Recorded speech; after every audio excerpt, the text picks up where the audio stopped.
The transformation of the Roman Empire during the 4th century represents one of history's most consequential political and cultural shifts, fundamentally altering the trajectory of European and Mediterranean civilization.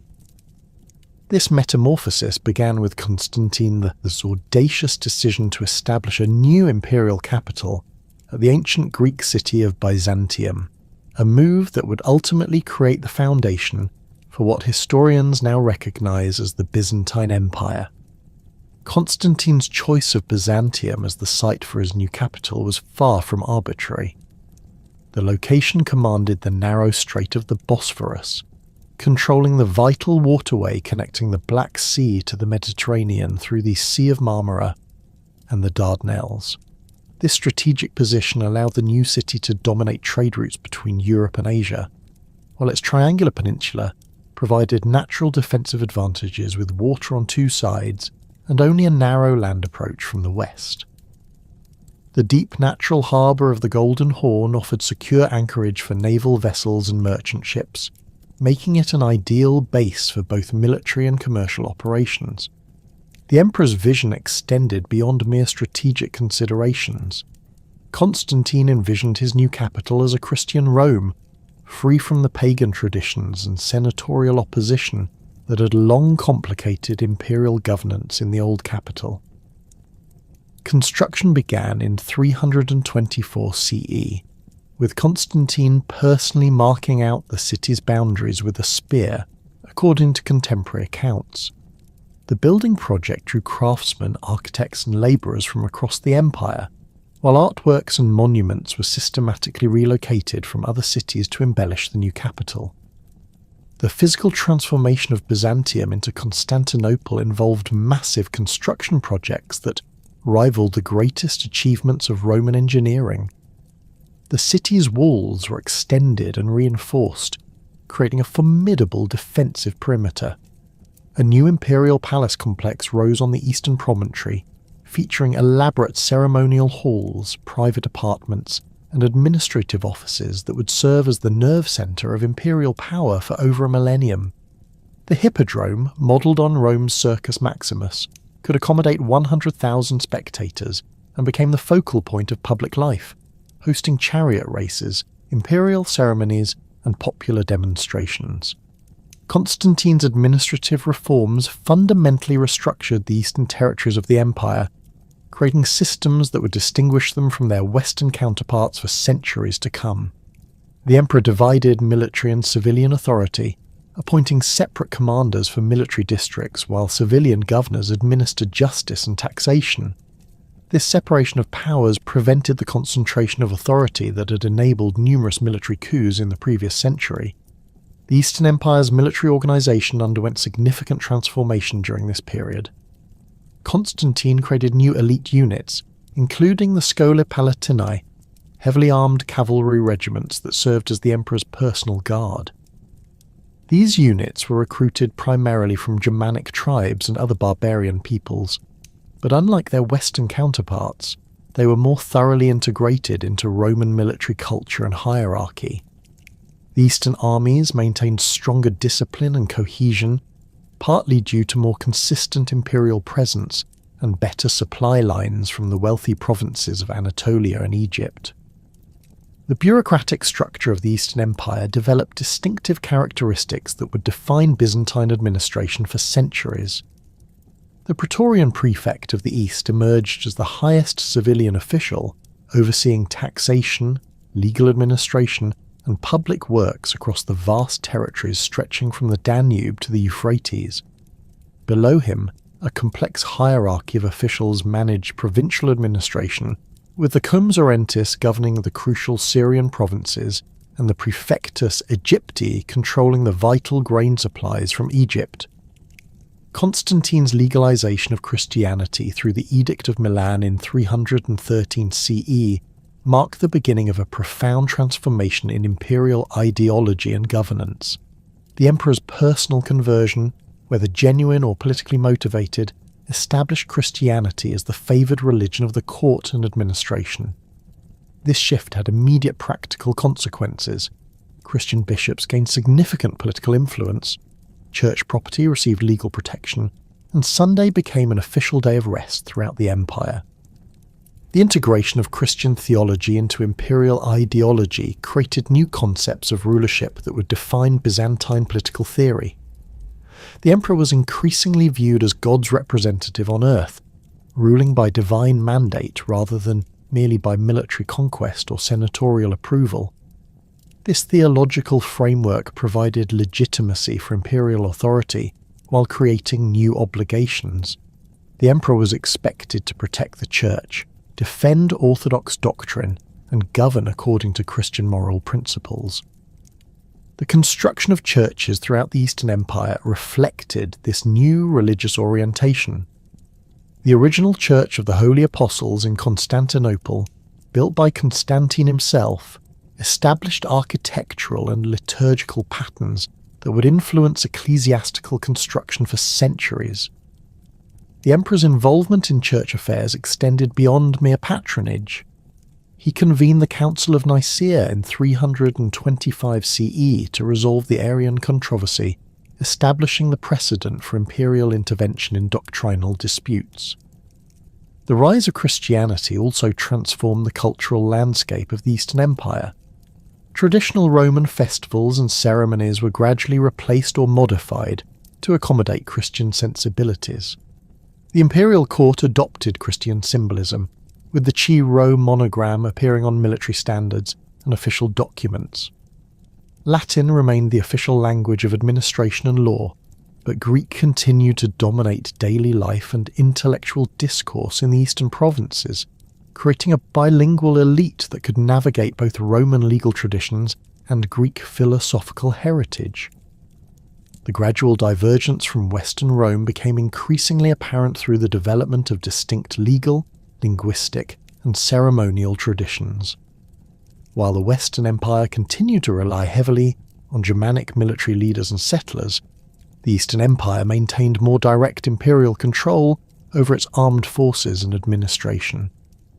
The Eastern emperors developed elaborate court ceremonies that emphasized the sacred nature of imperial authority, drawing on both Roman traditions and Christian theology to create new forms of political ritual. Legal development in the Eastern Empire reflected this growing distinctiveness. While both halves of the empire theoretically shared the same legal system, practical administration required adaptation to local conditions and customs. Eastern legal scholars began producing commentaries and interpretations that would eventually form the foundation for the comprehensive legal code compiled under Justinian in the 6th century. The influence of Greek legal traditions, particularly in matters of property and contract law, became increasingly evident in Eastern jurisprudence. The linguistic evolution of the Eastern Empire during this period laid the groundwork for the eventual triumph of Greek over Latin. While official documents and legal proceedings continued to be conducted in Latin, the educated classes were thoroughly bilingual, and Greek remained the language of higher education, philosophy, and theology. The Eastern Church developed its liturgy and theological discourse primarily in Greek, creating a cultural divide that would deepen over time. Ceremonial traditions in the Eastern Empire evolved to reflect both Christian values and the increasingly autocratic nature of imperial rule. The emperor's public appearances became elaborate theatrical performances, with precisely choreographed rituals that emphasized his divine mandate and supreme authority. The imperial crown, originally a simple gold band, evolved into an elaborate diadem decorated with precious stones and Christian symbols, visually representing the fusion of Roman imperial tradition with Christian theology. The economic foundations of the Eastern Empire provided crucial support for these political and cultural transformations. The eastern provinces included some of the wealthiest and most productive regions of the Roman world. Egypt's grain production, Anatolia's mineral resources, and Syria's commercial networks generated enormous revenues that funded the new capital's construction and supported the expanding bureaucracy. The Eastern Empire's control over crucial trade routes between Europe and Asia provided additional income through customs duties and commercial taxes. The military challenges facing the Eastern Empire during this formative period shaped its defensive strategies and military organization. Persian threats along the Mesopotamian frontier required constant vigilance and substantial military investment. The Sassanid Empire under Shapur II launched numerous campaigns against Roman territories, testing the new defensive arrangements and forcing the development of sophisticated border fortifications and rapid response capabilities. Barbarian pressures along the Danube frontier presented different challenges. Gothic tribes, displaced by Hunnic migrations, sought settlement within Roman territories, creating complex diplomatic and military situations that required careful management. The Eastern Empire's response to these pressures differed significantly from Western approaches, emphasizing negotiation, controlled settlement, and gradual integration rather than wholesale military confrontation. The relationship between the eastern and western halves of the empire during this period remained complex and often strained. While theoretically united under shared legal and administrative systems, practical cooperation became increasingly difficult as each half faced distinct challenges and developed separate responses. The Eastern Empire's growing wealth and stability contrasted sharply with the Western Empire's mounting difficulties, creating tensions that would ultimately contribute to the permanent division of imperial authority. The accession of Justinian to the imperial throne in 527 CE marked the beginning of the most ambitious and transformative period in Byzantine history. Born Petrus Sabatius in the Illyrian village of Tauresium, Justinian had been groomed for power by his uncle Justin I, a former swineherd who had risen through military ranks to become emperor. The new emperor possessed an extraordinary combination of intellectual brilliance, administrative acumen, and boundless ambition that would define his 38-year reign. Standing of medium height with a round face and penetrating eyes, Justinian was known for his tireless work ethic, often labouring through the night on state documents while his courtiers slept. Justinian's vision extended far beyond mere administration of existing territories. He harboured a profound conviction that the Roman Empire could be restored to its former glory, with all former provinces reunited under a single Christian emperor ruling from Constantinople. This dream of renovatio imperii, the renewal of empire, would drive his most significant military campaigns and fundamentally reshape the Mediterranean world. The emperor's intellectual partnership with his wife Theodora, a former actress who had risen from humble origins to become one of history's most influential empresses, provided crucial support for his ambitious programs. The emperor's first major military undertaking targeted the Vandal kingdom of North Africa, established by Genseric in 429 CE after the barbarian conquest of Roman territories. The Vandals had created a formidable naval power based in Carthage, controlling crucial Mediterranean trade routes and launching devastating raids against Roman shipping. Their Arian Christianity also posed a theological challenge to Justinian's vision of a unified Orthodox empire. The emperor's decision to launch a reconquest campaign was influenced by a succession crisis in the Vandal kingdom following the death of King Thrasimund in 523 CE. Justinian entrusted the North African campaign to Belisarius, a brilliant young general who had already distinguished himself in wars against Persia. Born in Germania, a region of Illyria, Belisarius possessed exceptional tactical skills and an unusual ability to inspire fierce loyalty among his troops.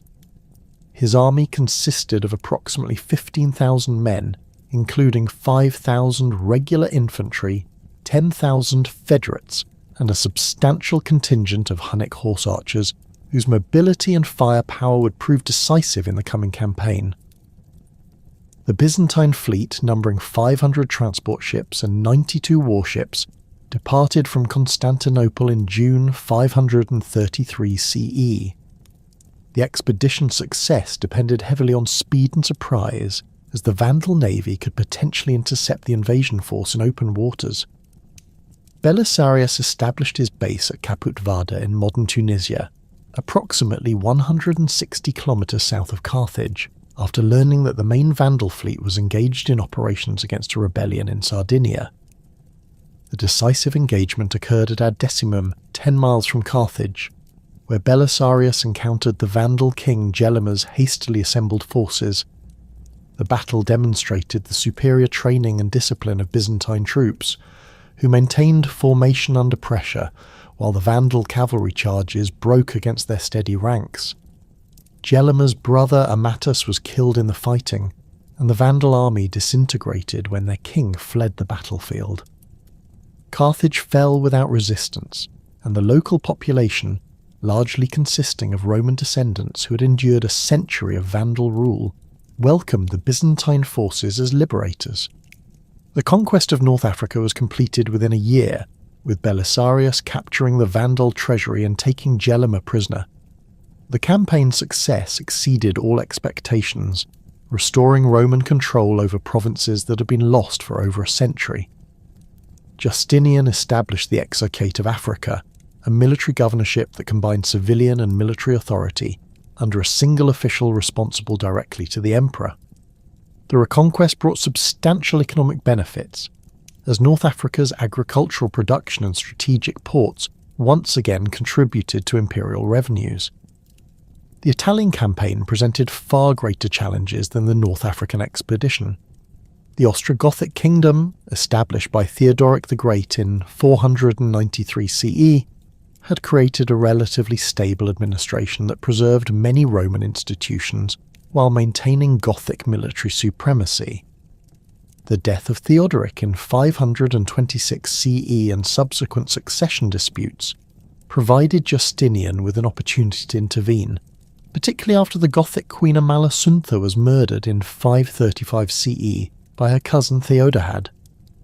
Belisarius landed in Sicily with a force of 7,500 men in 535 CE, quickly securing the island before crossing to mainland Italy. The campaign's initial phase proceeded smoothly, with Byzantine forces capturing Naples after a brief siege and entering Rome without opposition in December 536 CE. However, the Gothic king Vitiges assembled a massive army and besieged Rome for over a year, testing Byzantine resolve and military capabilities to their limits. The siege of Rome revealed both the strengths and limitations of Justinian's military machine. Belisarius demonstrated exceptional defensive skills, utilising the city's ancient walls and organising effective sorties against Gothic positions. His engineers repaired aqueducts damaged by the besiegers and maintained food supplies through careful rationing and occasional relief convoys.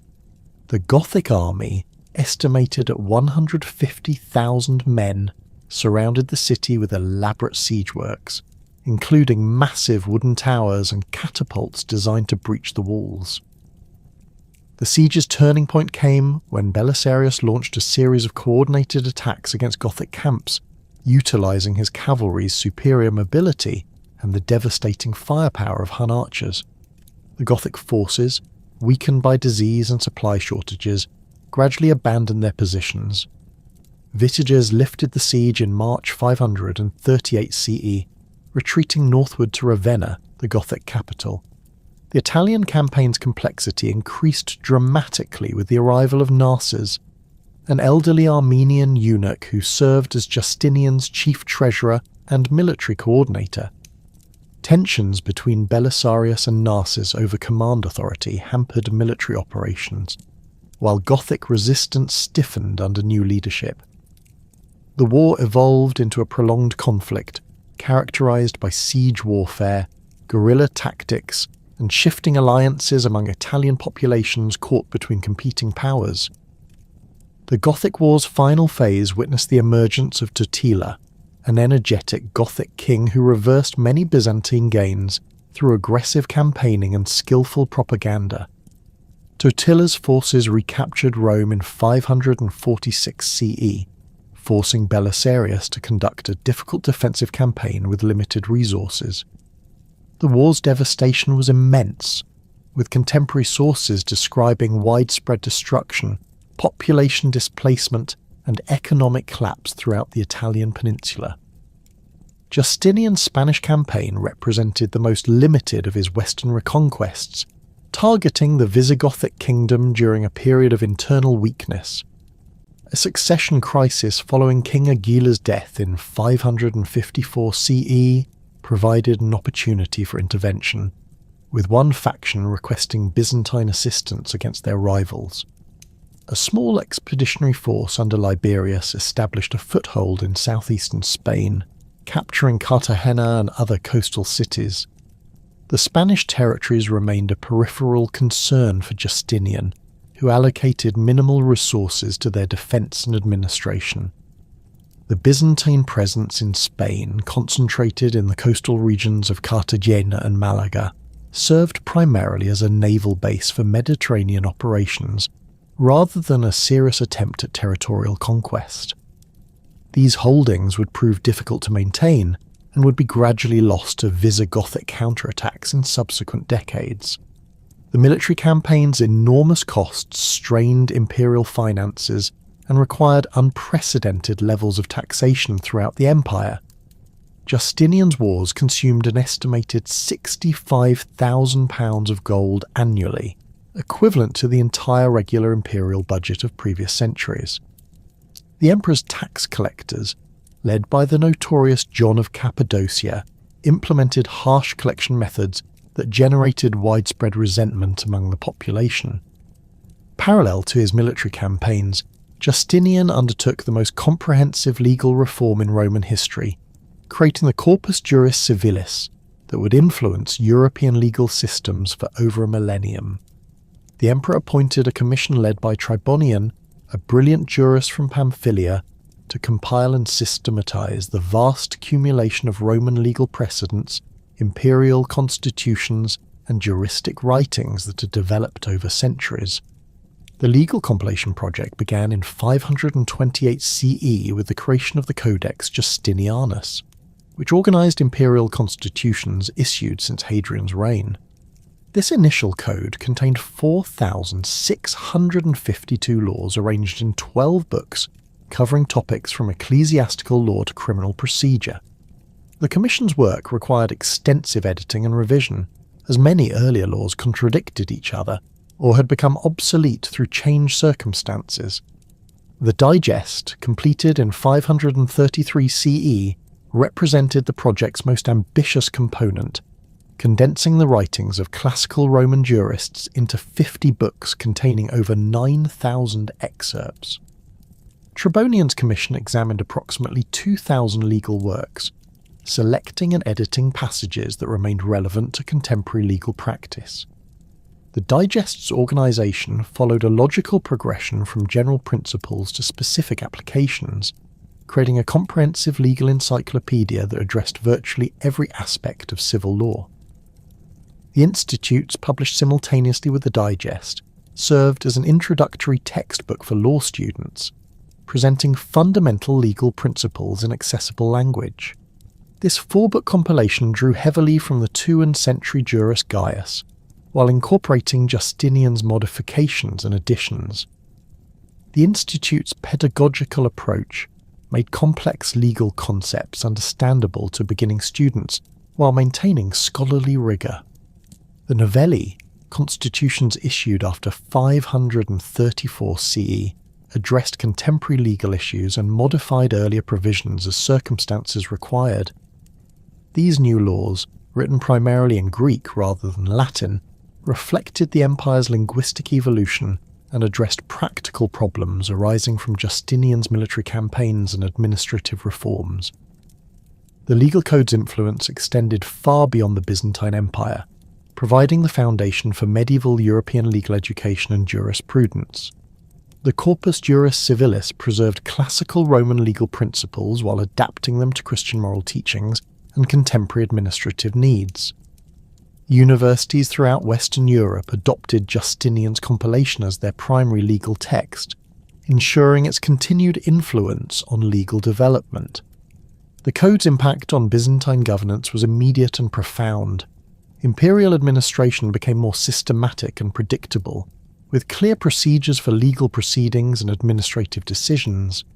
The compilation's emphasis on imperial authority reinforced autocratic governance, while providing legal protections for subjects against arbitrary official actions. Justinian's architectural achievements rivaled his military and legal accomplishments, transforming Constantinople into a magnificent imperial capital that proclaimed Byzantine power and Christian faith. The emperor's building program encompassed churches, palaces, fortifications, and public works throughout the empire, but his greatest achievement was the reconstruction of Hagia Sophia following its destruction during the Nika riots of 532 CE. The new Hagia Sophia, designed by Anthemius of Tralles and Isidore of Miletus, represented a revolutionary architectural achievement that combined Roman engineering techniques with innovative structural solutions. The building's central dome, spanning 107 feet in diameter and rising 180 feet above the floor, created an unprecedented sense of soaring space that contemporaries described as hanging from heaven by a golden chain. The architect's solution to supporting the massive dome involved a complex system of pendentives, curved triangular sections that transferred the dome's weight to 4 massive piers. This structural innovation allowed the creation of a vast, unobstructed interior space that could accommodate thousands of worshippers while maintaining perfect acoustics for liturgical ceremonies. The church's interior decoration reflected the full splendour of Byzantine artistic achievement, with millions of gold and coloured glass tesserae creating shimmering mosaics that transform the building's surfaces into ethereal visions of divine glory. The altar area featured a magnificent ciborium supported by silver columns, while the ambo was crafted from precious metals and decorated with intricate reliefs depicting biblical scenes. The Hagia Sophia's construction required unprecedented resources and organisational capabilities. Contemporary sources record that 10,000 workers laboured on the project, with materials transported from throughout the empire and beyond. Columns were removed from ancient temples in Ephesus and Baalbek, while marble came from quarries in Proconnesus and Thessaly. The building's completion in 537 CE marked the culmination of late Roman architectural achievement. Justinian's patronage extended to numerous other architectural projects throughout the empire. The Church of Saints Sergius and Bacchus in Constantinople, built simultaneously with Hagia Sophia, served as an experimental prototype for the larger church's innovative design. The emperor also commissioned extensive fortifications, including the renovation of Constantinople's land walls and the construction of new defensive systems in recently conquered territories. The cultural flowering of Justinian's reign encompassed literature, art, and intellectual life throughout the empire. The emperor's court attracted scholars, poets, and artists from across the Mediterranean world, creating a cosmopolitan intellectual environment that fostered creative achievement. The historian Procopius produced his comprehensive account of Justinian's wars, while the poet Corippus celebrated imperial victories in elaborate verses that combined classical literary techniques with Christian themes.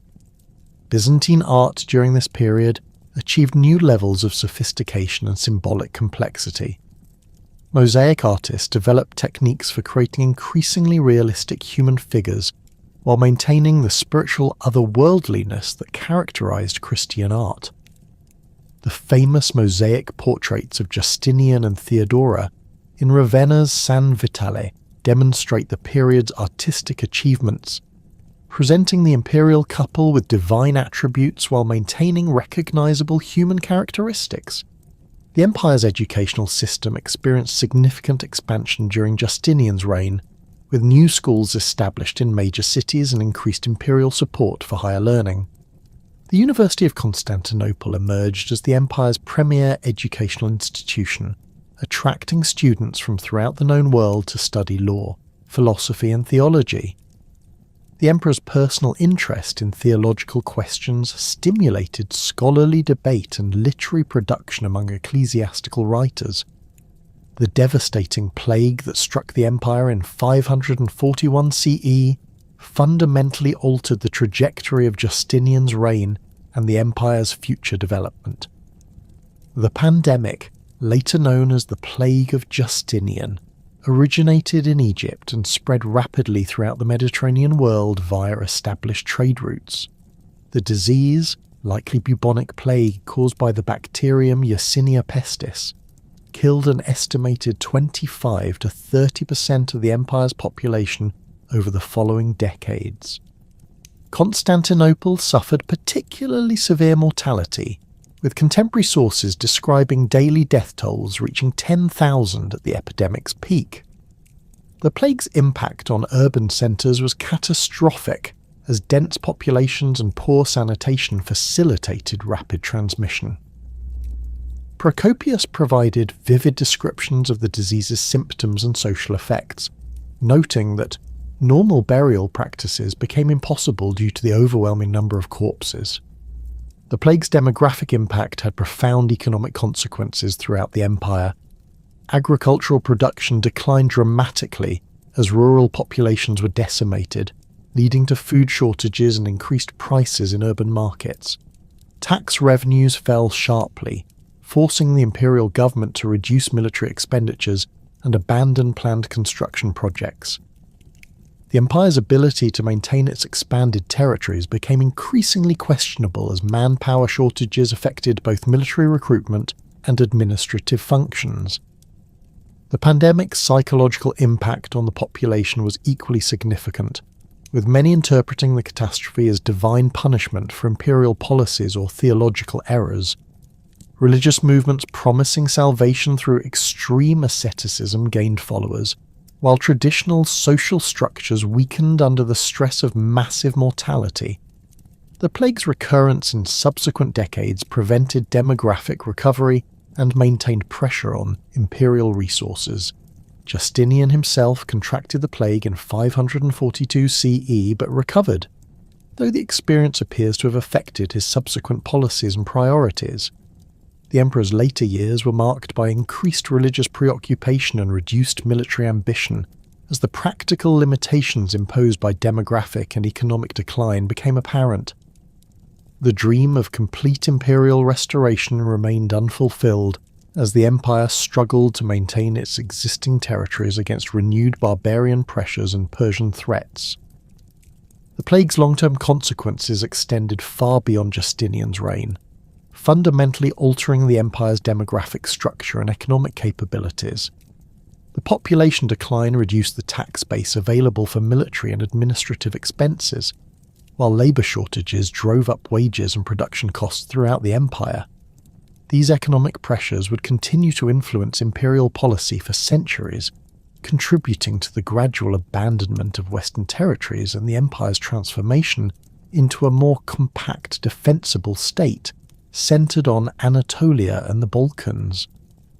The death of Justinian in 565 CE marked the end of an era of unprecedented ambition and expansion, but the empire he left behind faced mounting challenges that would test its very survival. The demographic catastrophe of the plague, combined with the enormous financial burden of maintaining distant conquests, had fundamentally weakened the imperial structure. As the 6th century drew to a close, the empire found itself confronting simultaneous threats from multiple directions. Persian armies pressed against the eastern frontier, Slavic tribes penetrated deep into the Balkans, and the recently conquered western territories required constant military attention to prevent their loss to resurgent barbarian kingdoms. The accession of focus in 602 CE through a military coup against Emperor Maurice represented a turning point toward the catastrophic conflicts that would define the early 7th century. Phocas, a centurion of humble origins with a reputation for exceptional cruelty, had led a mutiny among troops stationed along the Danube frontier who had grown frustrated with Maurice's attempts to reduce military expenditures. The new emperor's reign was characterized by unprecedented brutality against perceived enemies, including the systematic persecution of aristocratic families and the execution of Maurice's children before their father's eyes. The Persian king Khosrow II seized upon the chaos surrounding Phocas's coup as justification for launching the most devastating war in the long history of Romano-Persian conflict. Claiming to avenge the murdered Maurice, who had previously provided him with military assistance to regain his throne, Khosrow assembled massive armies that would ultimately penetrate deeper into Roman territory than any Persian force since the 3rd century. The war that erupted in 603 CE would continue for over 2 decades, fundamentally altering the balance of power in the Near East and leaving both empires exhausted and vulnerable to new threats. Persian forces achieved a series of stunning victories that stripped the empire of its most valuable eastern provinces. The fortress city of Dara, long considered the key to Mesopotamian defence, fell after a prolonged siege in 605 CE, opening the route into Syria. Antioch, the empire's 3rd largest city and administrative centre of the eastern provinces, was captured in 613 CE after its garrison was overwhelmed by Persian cavalry and siege engines. The loss of Antioch sent shockwaves throughout the empire, as the city had been considered virtually impregnable due to its massive walls and strategic position. The Persian advance continued with relentless momentum, as Khosrow's generals exploited the empire's internal divisions and military weaknesses. Damascus fell in 613 CE, followed by the systematic conquest of Palestine, culminating in the capture of Jerusalem in 614 CE. The siege of Jerusalem proved particularly devastating, with Persian forces and their Jewish allies massacring thousands of Christian inhabitants and destroying numerous churches, including the Church of the Holy Sepulchre. The capture of the True Cross, Christianity's most sacred relic, and its transport to Ctesiphon represented a profound symbolic defeat that resonated throughout the Christian world. The Persian conquest of Egypt in 619 CE delivered the most severe economic blow to the empire, depriving Constantinople of the grain supplies that had fed its population for centuries. Alexandria, the empire's 2nd largest city and centre of Mediterranean trade, surrendered after a brief siege, bringing Egypt's vast agricultural wealth under Persian control. The loss of Egyptian revenues combined with the destruction of Syrian and Palestinian tax bases reduced imperial income by an estimated 75%, forcing dramatic reductions in military expenditures and administrative functions. The empire's situation became increasingly desperate as Persian armies advanced into Anatolia, the heartland of imperial power. Chalcedon, directly across the Bosphorus from Constantinople, fell to Persian forces in 615 CE, allowing enemy troops to observe the imperial capital from across the narrow strait. The psychological impact of seeing Persian campfires burning within sight of the Great Palace was immense, as residents of Constantinople faced the real possibility that their city might fall to foreign conquest for the first time in its history. The overthrow of Phocis in 610 CE by Heraclius, son of the Exarch of Africa, provided the empire with new leadership at its moment of greatest crisis. Heraclius, a man of medium height with prematurely grey hair and penetrating blue eyes, possessed the military skills and strategic vision necessary to confront the empire's existential threats. His fleet had sailed from Carthage with a force of African troops and substantial financial resources, enabling him to organise effective resistance against both Persian invaders and domestic opponents. Heraclius' early years were consumed with desperate defensive measures as he struggled to prevent complete imperial collapse. The emperor personally led military campaigns against Persian forces in Anatolia, while simultaneously organising the defence of Constantinople against potential siege. His strategic approach emphasised mobility and rapid response, utilising the empire's remaining naval superiority to transport troops quickly between threatened sectors and maintain communication with isolated garrisons. The emperor's most crucial innovation was the development of the theme system, a revolutionary administrative and military organisation that would define Byzantine governance for centuries.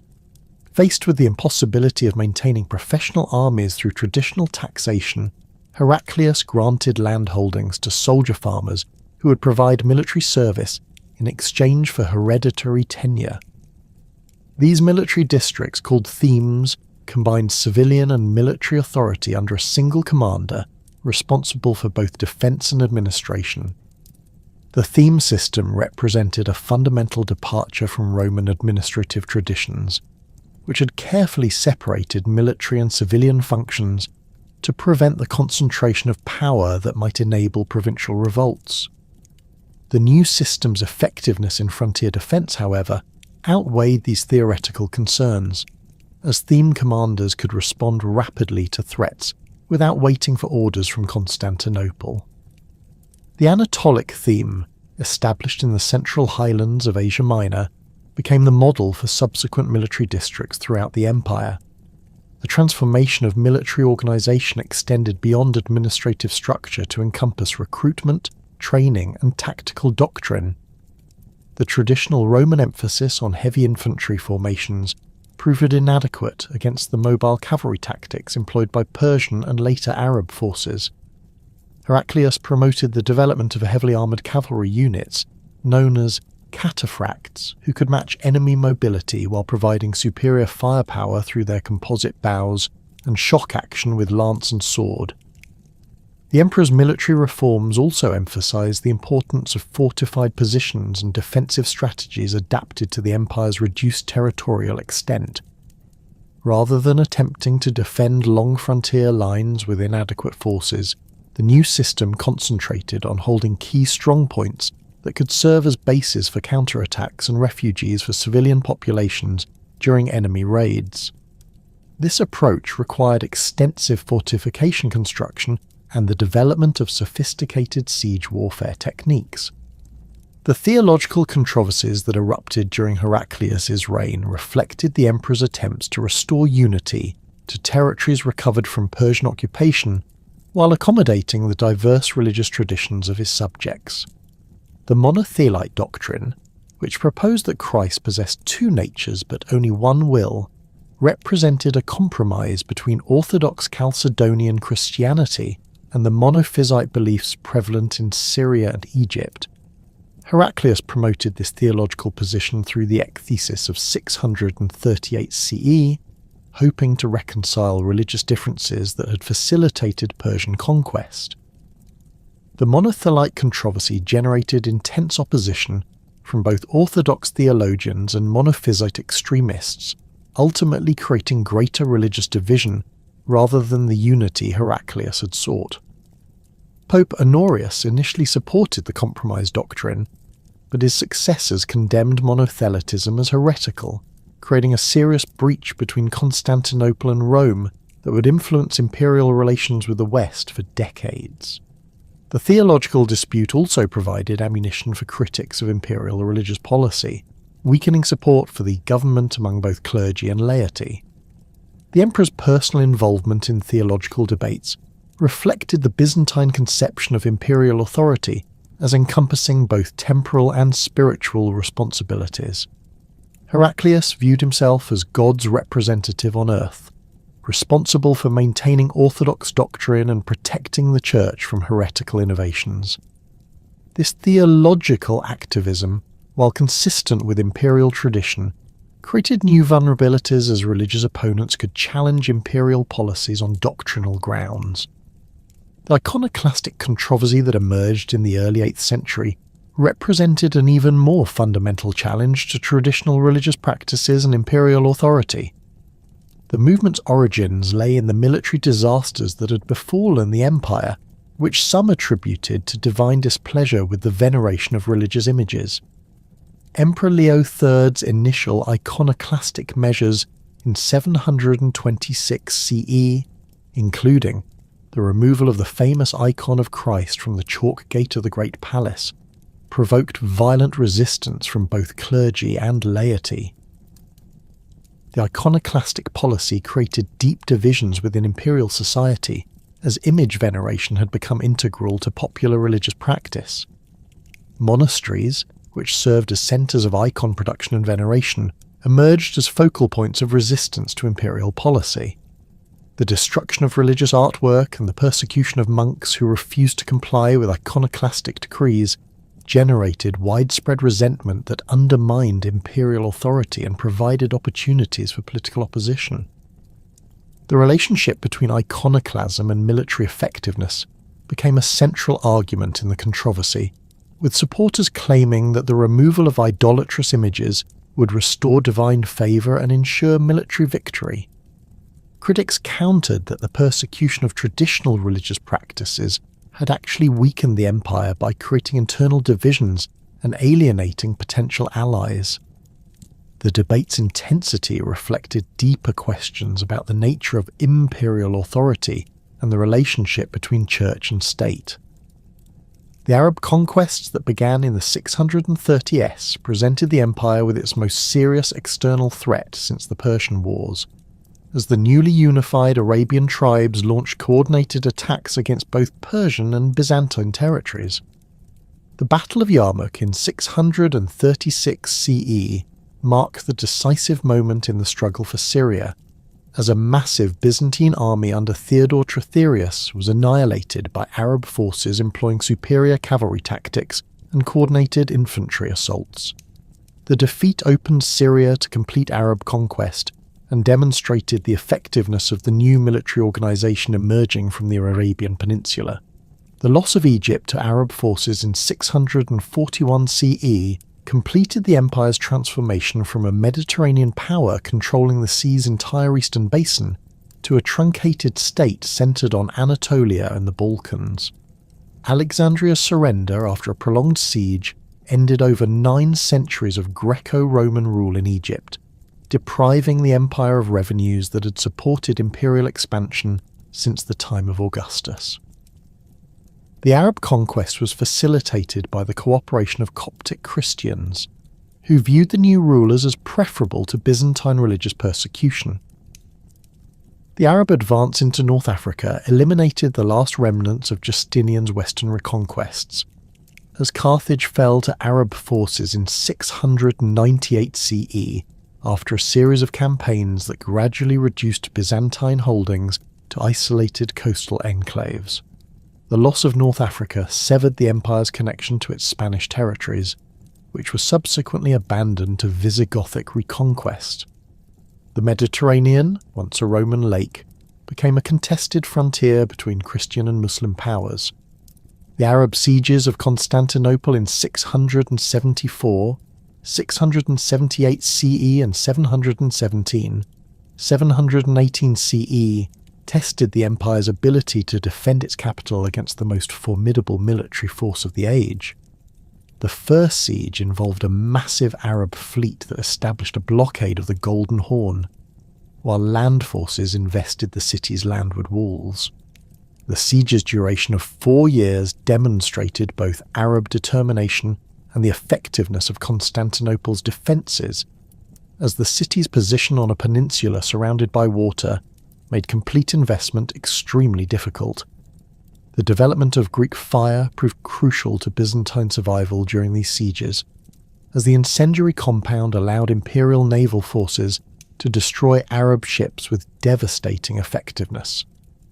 The weapon's exact composition remains unknown, but contemporary sources describe a liquid fire that could not be extinguished by water and burned even on the sea's surface. The psychological impact of Greek fire was as important as its physical effects, as Arab crews became reluctant to approach Byzantine vessels equipped with the mysterious weapon. The second Arab siege of 717 CE represented the climactic moment in the struggle between the empire and the expanding Islamic world. The massive Arab army, estimated at over 100,000 men, was supported by a fleet of 1,800 ships that attempted to establish complete control over the Bosphorus and Golden Horn. Emperor Leo III's defensive preparations included the strengthening of the city's walls, the accumulation of food supplies, and the organisation of civilian populations for siege warfare. The siege's failure resulted from a combination of factors, including the severe winter of 718 CE, which decimated the Arab army through cold and disease, and the effective use of Greek fire against the enemy fleet. Bulgarian attacks on Arab supply lines further weakened the besieging forces, while the city's defenders maintained morale through effective leadership and religious inspiration. The Arab withdrawal in August 718 CE marked the end of serious Muslim attempts to capture Constantinople and established the empire's survival as a major power in the eastern Mediterranean. The empire's survival through these catastrophic decades required fundamental changes in governmental structure, military organisation, and social relationships that would define Byzantine civilization for centuries to come. The theme system's development created a new class of soldier farmers whose military service was tied to land tenure, providing the empire with a reliable source of military manpower while reducing the financial burden of maintaining professional armies. This transformation represented a return to earlier Roman traditions of citizen soldiers, while adapting to the specific challenges of 7th and 8th century warfare. The brutal murder of Emperor Michael III in his bedchamber by his trusted companion Basil the Macedonian in September 867 CE marked the beginning of the most glorious period in Byzantine history. Basil, a peasant from the theme of Macedonia, who had risen through his physical prowess and cunning to become the emperor's favourite, seized the throne through an act of calculated betrayal that would paradoxically usher in nearly 2 centuries of unprecedented military success and cultural achievement. The new emperor, standing tall and powerfully built with dark hair and penetrating eyes, possessed the ruthless determination necessary to restore the empire's fortunes after decades of military setbacks and internal strife. The establishment of the Macedonian dynasty represented more than a simple change of rulers. It marked the emergence of a new imperial ideology that combined military aggression with cultural sophistication. Basil I, despite his humble origins and violent path to power, understood that lasting imperial success required both military strength and intellectual legitimacy. His court attracted scholars, artists, and theologians who would transform Constantinople into the undisputed centre of Eastern Christian civilization, while his armies began the systematic reconquest of territories lost to Arab expansion in the previous centuries.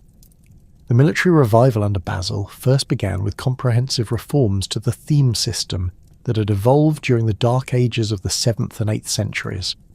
The emperor recognized that the empire's survival depended on maintaining professional military forces capable of conducting offensive operations, rather than merely defending existing territories. He increased the size of the tagmata, the central imperial regiment stationed around Constantinople, while improving their equipment and training to create elite units capable of spearheading major campaigns. The reorganization of the imperial navy proved equally crucial to the empire's renewed military effectiveness. Basil invested heavily in shipbuilding programs that produced vessels equipped with improved versions of Greek fire and manned by experienced crews drawn from the maritime themes of the Aegean islands. The new fleet's capabilities were demonstrated in successful operations against Arab pirates who had long disrupted Mediterranean trade routes, restoring Byzantine control over crucial sea lanes that connected the capital to its remaining territories. The emperor's military campaigns focused initially on the reconquest of southern Italy, where Arab forces had established footholds in Sicily and Calabria that threatened Byzantine control over the peninsula's remaining Greek-speaking regions.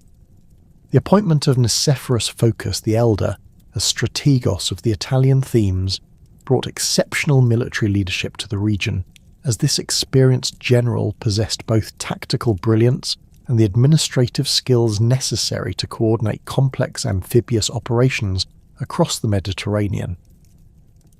The Italian campaigns revealed the effectiveness of the reformed Byzantine military machine, as imperial forces demonstrated superior discipline and coordination compared to their Arab opponents. The recapture of Bari in 876 CE after a prolonged siege eliminated the last major Arab stronghold in mainland Italy, while successful naval operations disrupted enemy supply lines and prevented reinforcements from reaching besieged garrisons. These victories restored Byzantine prestige throughout the Mediterranean world and demonstrated that the empire had recovered from the devastating losses of the previous 2 centuries. The resolution of the iconoclastic controversy during Basil's reign represented a fundamental turning point in Byzantine religious and cultural life. The emperor's support for the restoration of icon veneration, formalized through the actions of Patriarch Photius and later confirmed by the Council of 869, 870 CE ended over a century of religious conflict that had divided imperial society and weakened the empire's unity. The restoration of religious images to churches throughout the empire unleashed a tremendous burst of artistic creativity as craftsmen and artists sought to replace the works destroyed during the iconoclastic period. The cultural renaissance that followed the end of iconoclasm manifested itself in numerous forms of artistic and intellectual achievement. The reconstruction of the Hagia Sophia's interior decoration involved the creation of magnificent mosaics that combined traditional Byzantine techniques with new artistic innovations reflecting the empire's renewed confidence. The famous mosaic of the Virgin and Child in the church's apse, completed during this period, demonstrated the sophisticated theological symbolism and artistic skill that characterized the Macedonian Renaissance. The revival of manuscript illumination represented another crucial aspect of the cultural flowering, as scriptoriums throughout the empire produced elaborately decorated books that preserved classical texts while creating new works of Christian theology and imperial history. The Paris Psalter, created for imperial use during this period, exemplified the fusion of classical artistic traditions with Christian themes that defined Byzantine cultural achievement. These manuscripts served not only as religious and literary works, but also as vehicles for displaying imperial wealth and sophistication to foreign visitors and domestic audiences. The expansion of Byzantine influence in the Balkans during the Macedonian period represented one of the empire's most significant achievements, as successive emperors systematically extended imperial control over Slavic populations that had settled in the region during the previous centuries.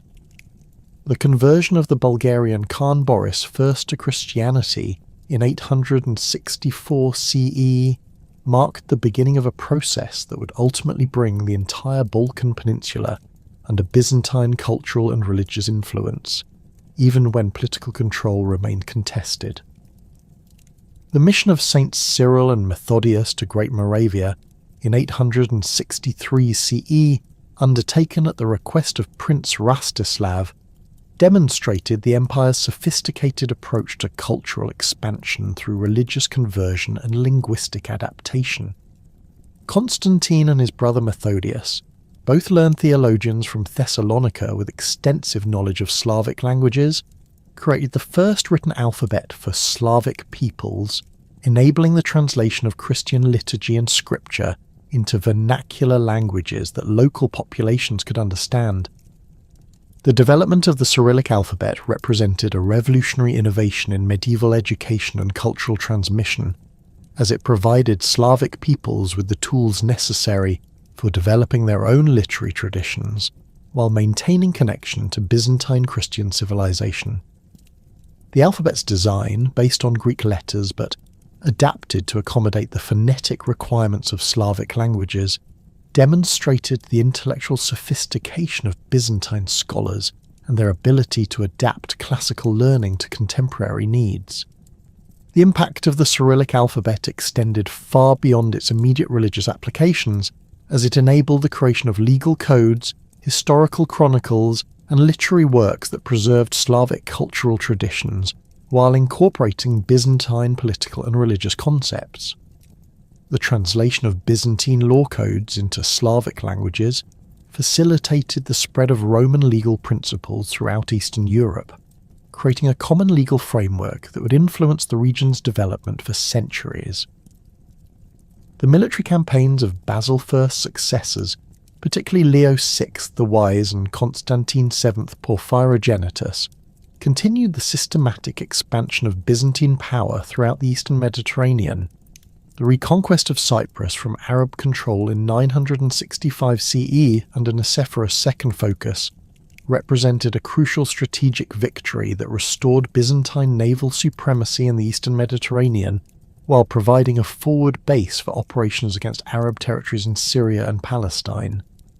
The Cyprus campaign demonstrated the sophisticated logistical capabilities that the empire had developed during the Macedonian period, as the invasion force required coordination between naval and land units operating across hundreds of miles of open water. The successful siege of Famagusta and other fortified positions on the island revealed the effectiveness of Byzantine siege warfare techniques, which combined traditional Roman engineering skills with innovations adapted from Arab military practices. The reconquest of Crete in 961 CE under Nicephorus Phocas represented the culmination of decades of military preparation and strategic planning. The island had remained under Arab control since its conquest in 827 CE, serving as a base for piratical raids that disrupted Byzantine commerce and threatened the security of the Aegean islands. The campaign's success required the assembly of a massive fleet carrying over 50,000 troops, along with siege engines and supplies necessary for a prolonged campaign against heavily fortified positions. The siege of Chandax, Crete's principal city and the centre of Arab resistance, lasted for over 8 months and tested the limits of Byzantine military capabilities. The city's massive walls, reinforced with towers and protected by a deep moat, required the deployment of sophisticated siege equipment, including stone-throwing catapults and mobile towers that allowed attackers to reach the wall's top. The final assault in March 961 CE involved coordinated attacks from multiple directions, with Byzantine forces overwhelming the defenders through superior numbers and disciplined tactics. The success of the Cretan campaign had profound implications for Byzantine power throughout the Mediterranean, as it eliminated the last major Arab naval base in the Aegean Sea and restored imperial control over crucial trade routes connecting Constantinople to southern Italy and the Black Sea regions. The island's reconquest also provided the empire with substantial booty, including thousands of prisoners who were sold into slavery and vast quantities of gold and silver that helped finance subsequent military campaigns. The expansion of Byzantine power into Syria and Mesopotamia during the reign of Nicephorus, Second Phocas and John I Zimisces represented the empire's most ambitious military undertaking since the age of Justinian. The systematic conquest of Cilicia and northern Syria between 962 and 969 CE restored imperial control over territories that had been lost to Arab expansion 3 centuries earlier, while providing forward bases for potential attacks against the Islamic heartland. The capture of Antioch in 969 CE marked the symbolic climax of Byzantine military revival, as the city had served as the administrative centre of Arab power in northern Syria and possessed enormous strategic and economic importance. The siege required months of careful preparation, including the construction of massive siege engines and the coordination of multiple army corps operating across difficult terrain. The city's fall sent shockwaves throughout the Islamic world and demonstrated that the Byzantine Empire had recovered its position as a major military power. The military successes of the Macedonian period were accompanied by significant administrative and legal reforms that strengthened imperial governance and improved the efficiency of provincial administration. The Basilica, a comprehensive legal code completed during the reign of Leo VI, represented a systematic revision of Justinian's legal compilation adapted to the changed circumstances of the medieval empire.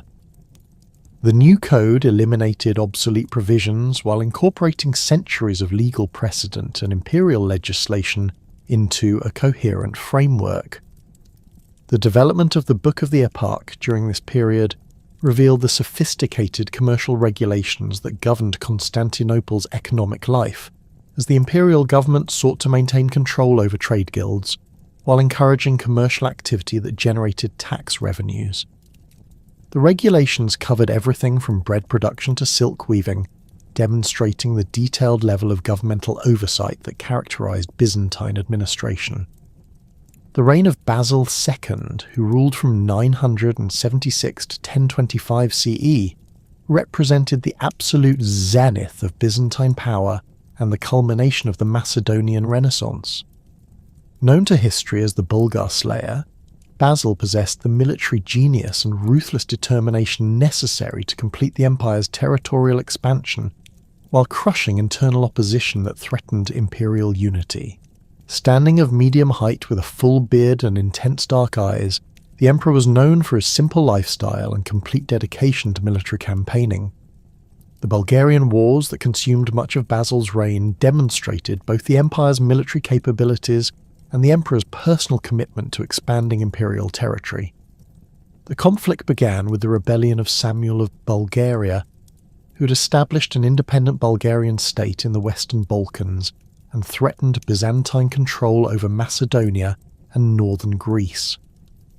The war's duration, lasting from 986 to 1018 CE, reflected the difficulty of conquering mountainous terrain defended by determined opponents familiar with local conditions. The Battle of Kleivion in 1014 CE marked the decisive moment in the Bulgarian conflict, as Basil's forces surrounded and annihilated Samuel's army in a narrow mountain pass. The emperor's treatment of the 15,000 Bulgarian prisoners captured in the battle demonstrated his ruthless approach to warfare, as he ordered their eyes put out, leaving only one man in each 100 with a single eye to guide the others home. The psychological impact of this brutal act was immense, as Samuel reportedly died of shock upon seeing his blinded warriors return to his capital.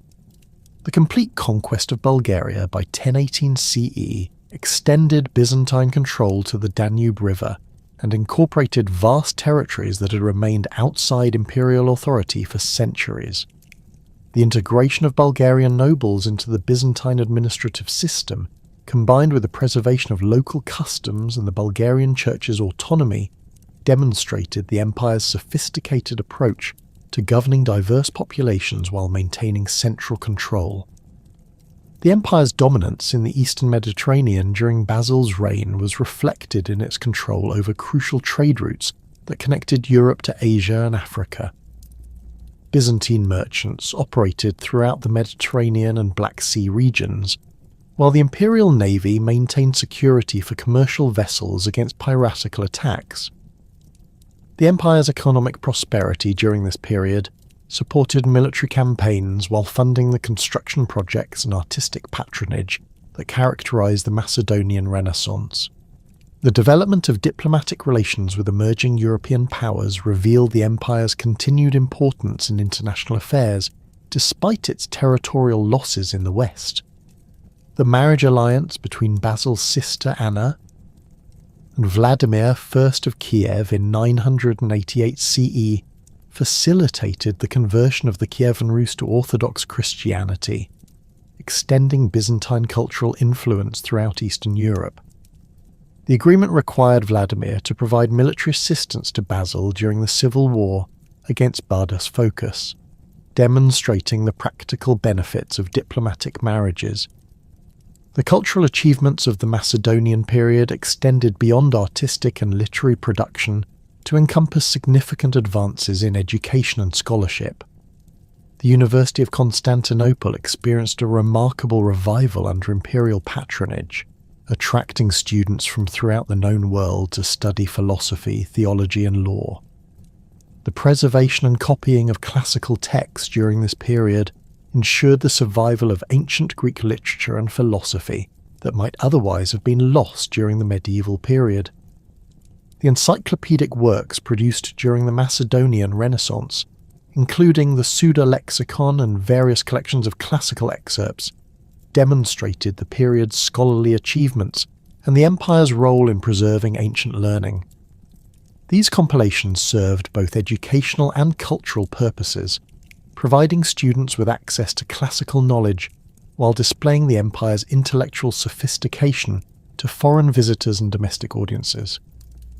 The death of Basil II in December 1025 marked the end of the Macedonian dynasty's golden age and the beginning of a period of unprecedented challenges that would fundamentally alter the empire's position in the medieval world.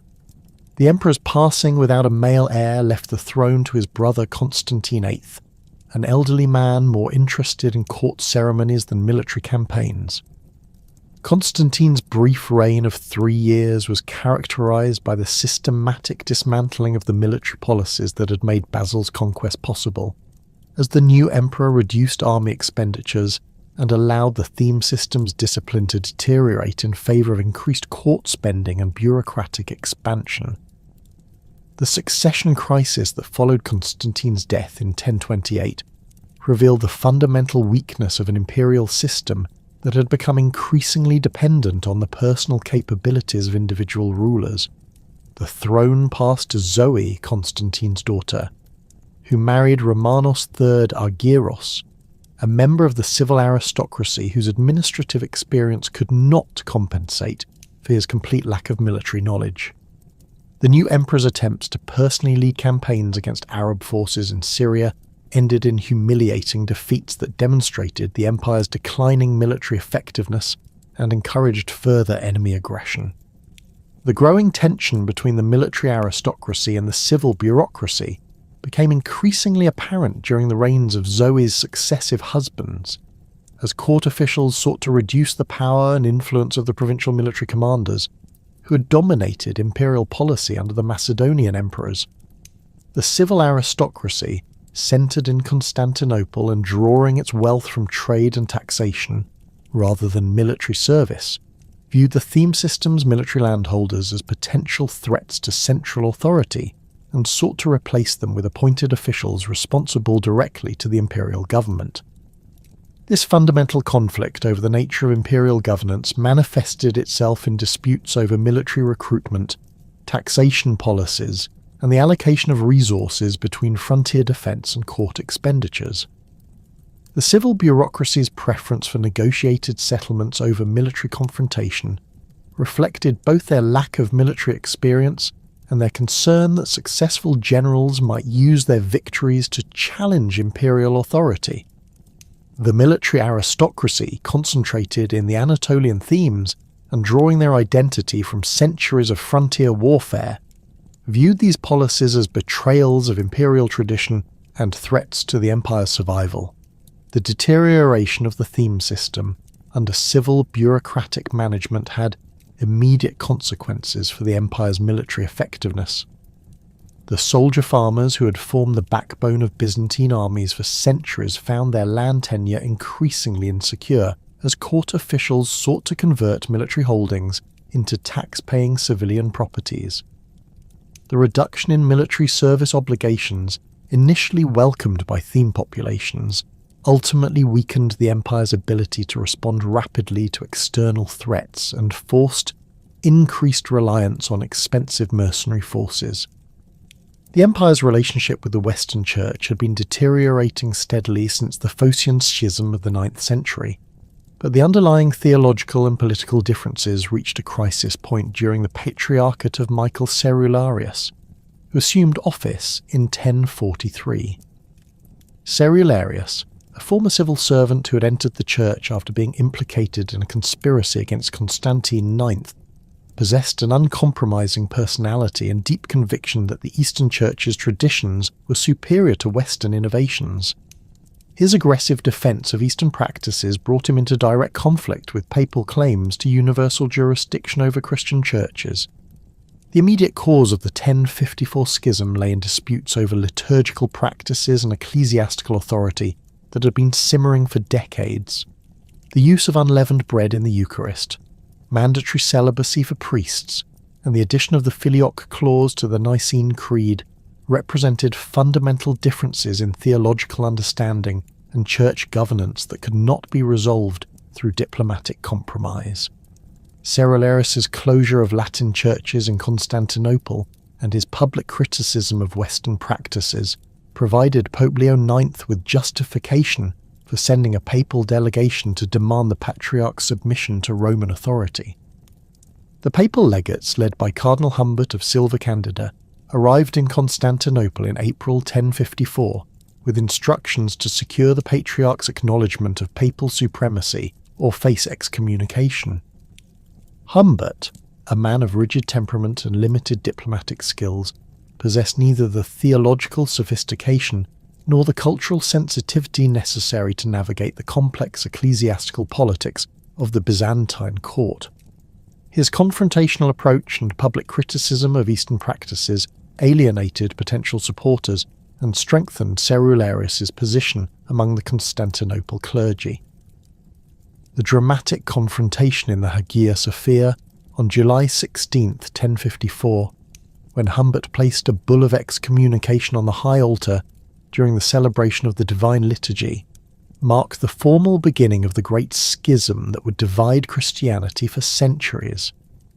The cardinal's action, performed in the presence of shocked worshippers and clergy, represented an unprecedented assault on the dignity of the Eastern Church and the authority of the ecumenical patriarch. Cerularius's response, burning the papal bull and excommunicating the legates in return, completed the mutual anathemas that formalized the break between Eastern and Western Christianity.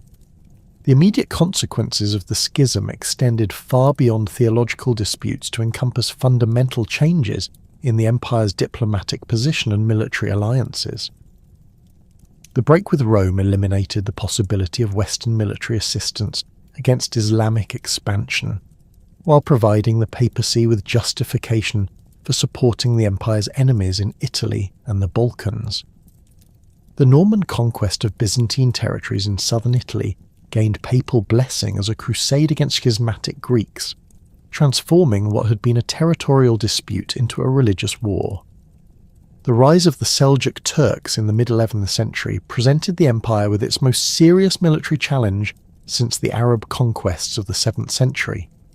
The Seljuks, a branch of the Oghuz Turkish confederation that had migrated westward from Central Asia, possessed superior cavalry tactics and a unified command structure that contrasted sharply with the fragmented Arab emirates that had previously threatened Byzantine territories.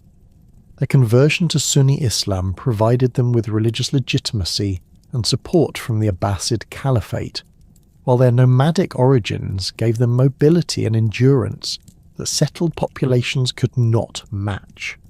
The Seljuk conquest of Baghdad in 1055 under Tughril Beg established Turkish control over the Islamic world's political centre and provided the resources necessary for expansion into Byzantine territories.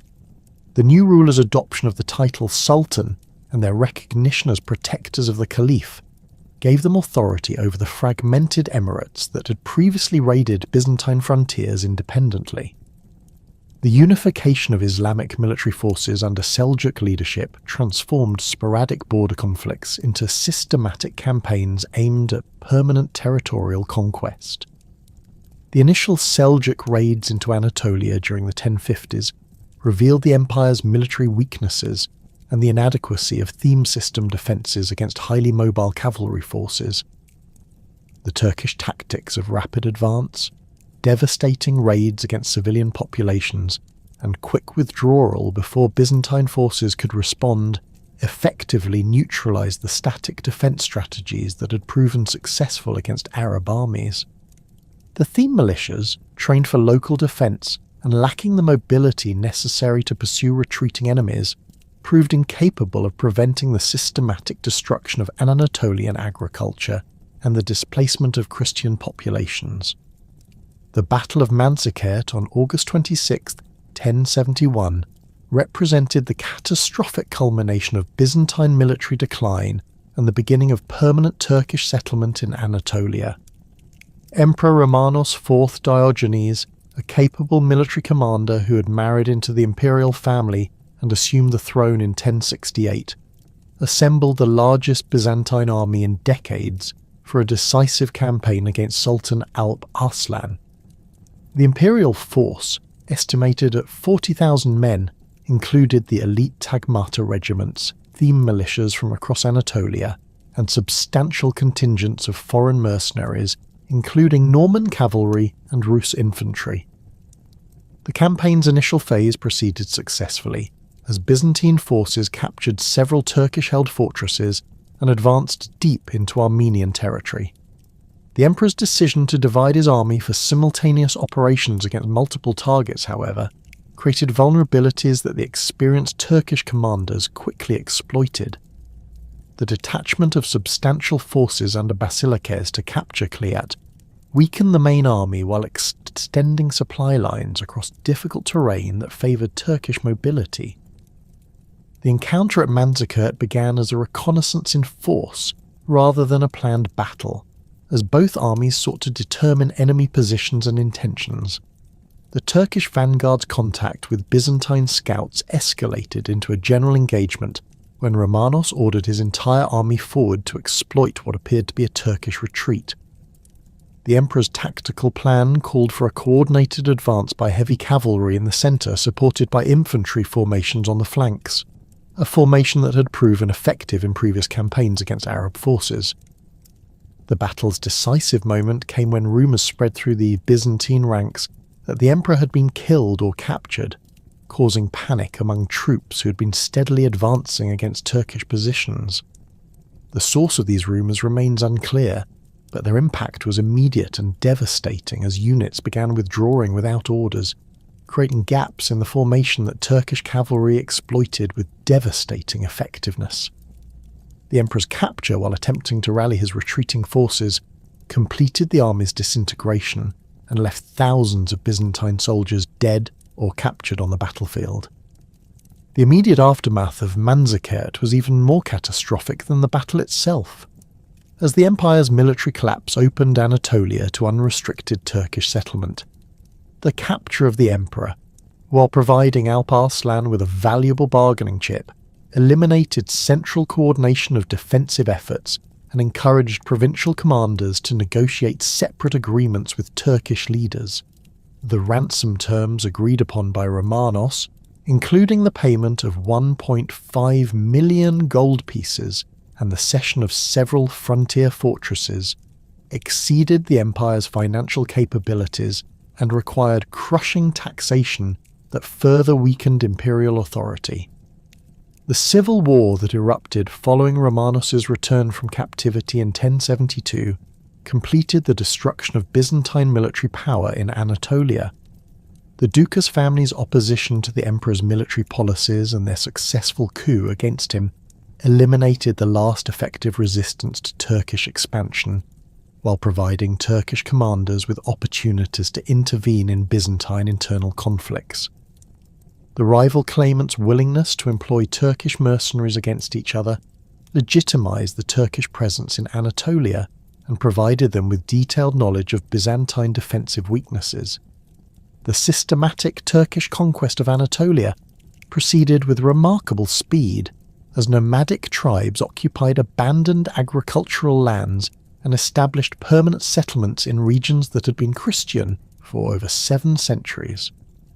The city of Nicaea, located only 60 miles from Constantinople, fell to Turkish forces in 1078, providing them with a major administrative centre and forward base for potential attacks on the capital itself. The loss of Nicaea had profound psychological impact throughout the empire, as the city had been the site of the First Ecumenical Council and represented the heartland of Byzantine Christianity. The transformation of Anatolia from a Christian to a Muslim region involved not only military conquest but also systematic cultural and religious change. The Turkish settlers' pastoral lifestyle disrupted the agricultural economy that had supported Byzantine civilization, while the construction of mosques and madrasas in former Christian cities symbolized the permanent nature of the conquest.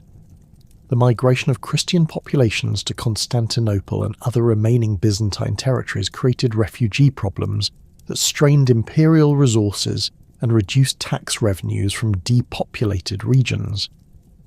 The Norman conquest of Byzantine territories in southern Italy proceeded simultaneously with the Turkish advance in Anatolia, creating a two-front crisis that exceeded the empire's military capabilities. The Norman adventurers, who had initially served as mercenaries in Italian conflicts, gradually established independent principalities that challenged both papal and Byzantine authority. Robert Guiscard's systematic conquest of Apulia and Calabria between 1057 and 1071 eliminated the last Byzantine strongholds in mainland Italy and provided the Normans with resources for expansion into Sicily and the Balkans. The siege of Bari in 1068 to 1071 marked the end of Byzantine rule in Italy after over 5 centuries of imperial presence in the peninsula.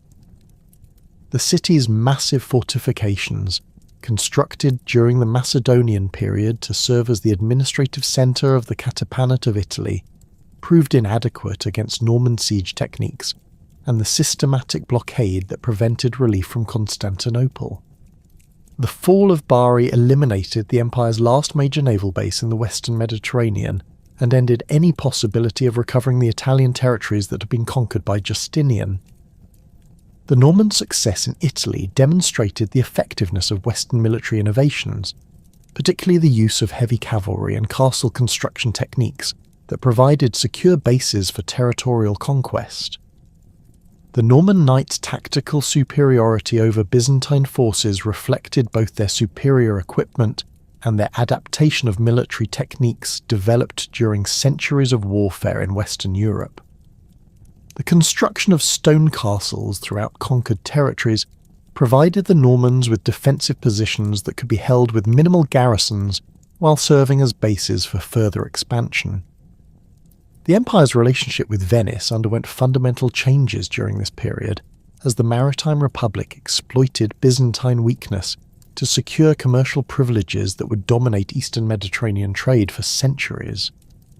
The Golden Bull of 1082, issued by Emperor Alexios I, in exchange for Venetian naval assistance against the Normans, granted Venetian merchants unprecedented trading rights throughout the empire while exempting them from the customs duties that burdened other foreign traders.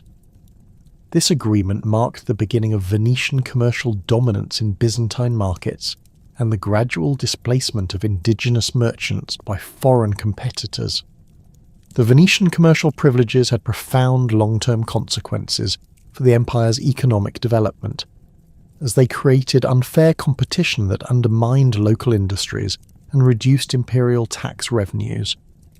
The exemption from customs duties allowed Venetian merchants to undersell Byzantine competitors while accumulating profits that were invested in further expansion of Venetian commercial networks. The agreement's terms also granted Venice extraterritorial jurisdiction over its citizens within the empire, creating a precedent for foreign legal autonomy that would be exploited by other Italian maritime republics. The political instability that characterized the period between 1025 and 1081 reflected fundamental weaknesses in the imperial system that had been masked by the personal capabilities of strong rulers like Basil II. The rapid succession of emperors, many of whom gained power through marriage into the imperial family rather than military achievement, created uncertainty about succession procedures and encouraged ambitious generals to attempt coups. The civil bureaucracy's attempts to control military commanders through administrative restrictions and reduced funding created resentment among the army officers, whose loyalty was essential for imperial survival. The economic consequences of military disasters and internal conflicts severely weakened the empire's financial position and reduced its ability to fund effective defensive measures. The loss of Anatolia eliminated the tax revenues from the empire's most productive agricultural regions, while the costs of maintaining mercenary forces to replace the destroyed theme armies consumed resources that had previously funded construction projects and cultural patronage. The debasement of the gold solidus, the empire's principal currency, reflected the desperate financial situation and undermined confidence in imperial economic stability.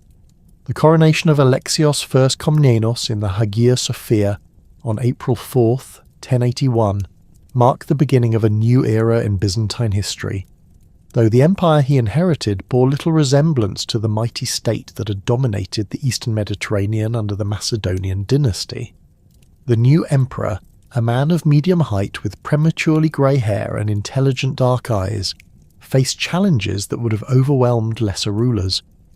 Turkish forces controlled most of Anatolia, and had established their capital at Nicaea, less than a day's march from Constantinople.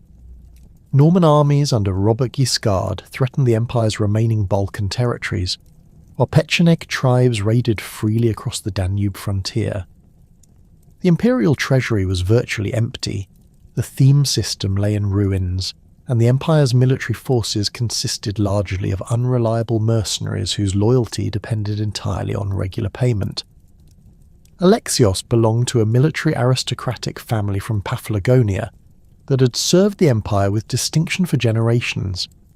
His uncle Isaac, first Komnenos, had briefly held the throne from 1057 to 1059, while his older brother John had commanded imperial forces against the Turks before his death in battle. The family's military traditions provided Alexios with both tactical knowledge and connections among the officer corps that proved crucial during his rise to power. His marriage to Irene Dukaina, a member of another prominent military family, strengthened his position among the Anatolian aristocracy, while providing access to the political networks necessary for successful governance. The emperor's first priority involved securing the empire's immediate survival against the Norman invasion of the Balkans. Robert Guiscard had assembled a formidable army of approximately 30,000 men, including Norman heavy cavalry, Italian infantry, and Saracen archers, supported by a fleet of 150 ships that controlled the Adriatic approaches to Byzantine territory.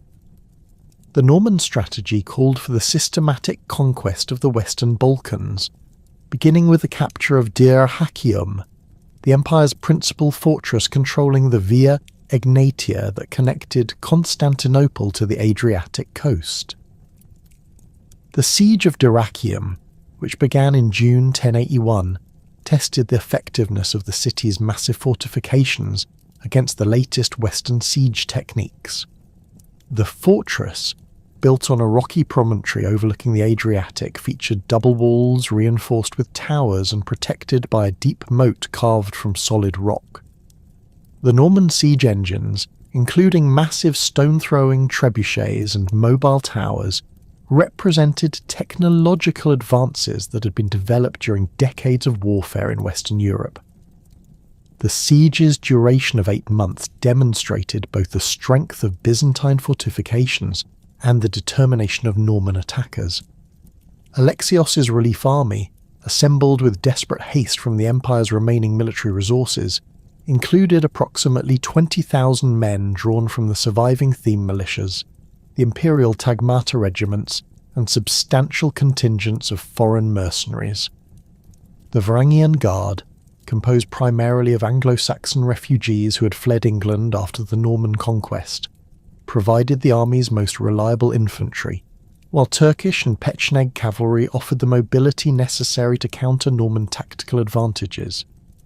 The emperor's decision to personally lead the relief expedition reflected both his military experience and his understanding that defeat would likely result in the empire's complete collapse. The Battle of Dyrrhachium, on October 18, 1081, revealed the tactical superiority of Norman military innovations over traditional Byzantine formations. The Norman heavy cavalry, protected by mail armour and equipped with long lances, proved devastatingly effective against Byzantine infantry formations that had been designed to counter Arab and Turkish light cavalry. The famous charge of the Norman knights shattered the Byzantine centre, while the disciplined retreat of Norman infantry units drew pursuing Byzantine forces into carefully prepared ambushes. The emperor's personal courage in attempting to rally his fleeing troops could not compensate for the fundamental tactical disadvantages that his forces faced. The battle's aftermath demonstrated the fragility of the empire's military position, as the defeat eliminated the last effective field army available for the defence of the Balkans. The fall of Dyrrhachium opened the route to Thessalonica, the empire's second largest city, while Norman naval forces established control over the Adriatic coast. The systematic Norman advance towards Constantinople appeared unstoppable until Robert Guiscard's death from fever in 1085 ended the immediate threat and allowed Alexios to concentrate on the empire's other pressing challenges. The emperor's diplomatic initiatives during this crisis period revealed his sophisticated understanding of European politics and his willingness to seek assistance from unlikely sources. The alliance with Venice, formalised through the Golden Bull of 1082, provided the empire with naval support against the Normans, while granting the Venetians unprecedented commercial privileges throughout Byzantine territories. The agreement's terms, which exempted Venetian merchants from customs duties and granted them extraterritorial legal rights, represented a significant departure from traditional imperial policy, but reflected the desperate circumstances that forced such concessions. The Venetian naval intervention proved decisive in disrupting Norman supply lines and preventing the consolidation of their conquests in the Balkans.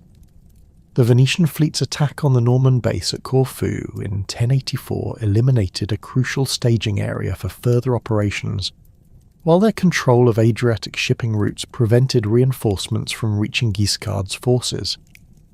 The commercial privileges granted to Venice, however, established a precedent for foreign economic penetration that would ultimately prove more damaging to the empire than the military threats it was designed to counter. The Turkish problem in Anatolia required different solutions, as military reconquest appeared impossible with the empire's limited resources. Alexios adopted a strategy of diplomatic divide and conquer, exploiting the fragmentation of Turkish authority following the death of Sultan Malik Shah in 1092.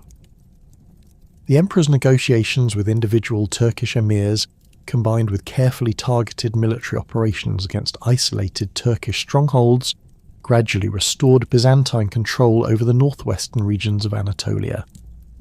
The recapture of Nicaea in 1097, achieved through a combination of siege warfare and diplomatic agreements with the city's Turkish garrison, marked the beginning of limited territorial recovery.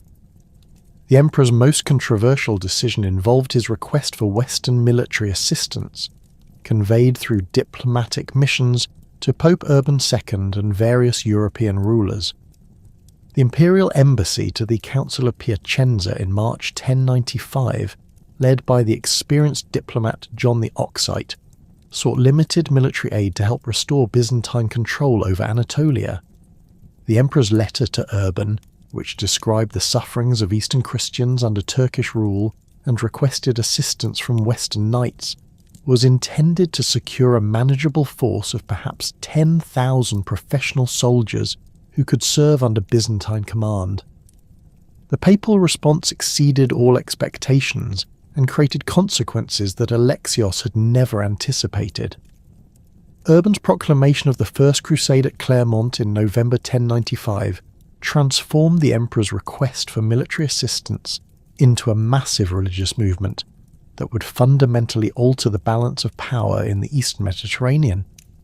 The Pope's vision of a holy war to liberate Jerusalem from Muslim control went far beyond the limited territorial objectives that Alexios had envisioned, while the promise of spiritual rewards attracted participants whose motivations differed dramatically from traditional mercenary service.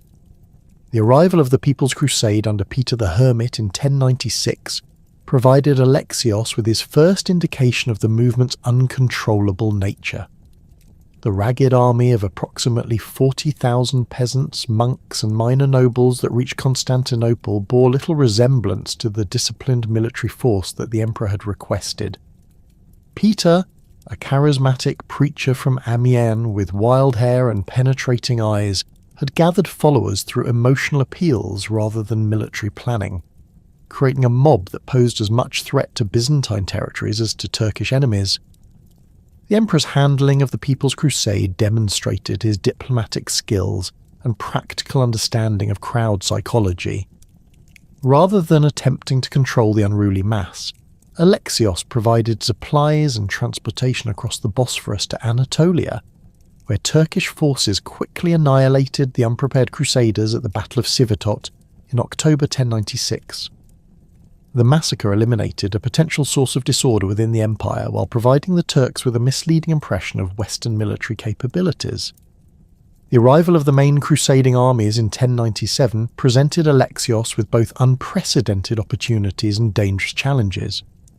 The four principal armies, led by Godfrey of Bouillon, Bohemond of Taranto, Raymond of Toulouse, and other prominent Western nobles, included approximately 60,000 men equipped with the latest military technology and experienced in European warfare. The Crusaders' siege capabilities, demonstrated during their capture of Nicaea, exceeded anything the empire could field, while their heavy cavalry provided tactical advantages that could prove decisive against Turkish forces. The emperor's negotiations with the crusading leaders revealed the fundamental differences in objectives and expectations that would complicate their relationship throughout the campaign. Alexios sought to recover former Byzantine territories in Anatolia and northern Syria, viewing the Crusaders as temporary allies who would return conquered lands to imperial control. The crusading nobles, however, intended to establish independent principalities in the east, following the feudal traditions of Western Europe rather than the centralized imperial system that characterized Byzantine governance. The oath of allegiance that Alexios extracted from most crusading leaders represented a diplomatic masterpiece that temporarily aligned Western and Byzantine interests while preserving the emperor's legal claims to recovered territories. The ceremony, conducted in the Great Palace with elaborate ritual designed to impress the Western nobles, required each leader to swear fealty to the emperor and promise to restore former imperial territories. Bohemond's initial refusal to take the oath, overcome only through a combination of threats and bribes, foreshadowed the conflicts that would emerge once the Crusaders achieved military success. The Siege of Nicaea demonstrated the effectiveness of Byzantine Crusader cooperation when their interests aligned.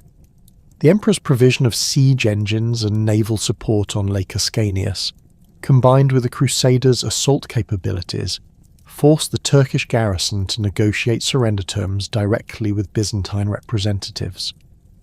The city's peaceful transfer to imperial control, achieved through secret negotiations that bypassed the crusading armies, provided Alexios with his first major territorial recovery, while demonstrating his ability to manipulate the Crusaders' military efforts for Byzantine advantage.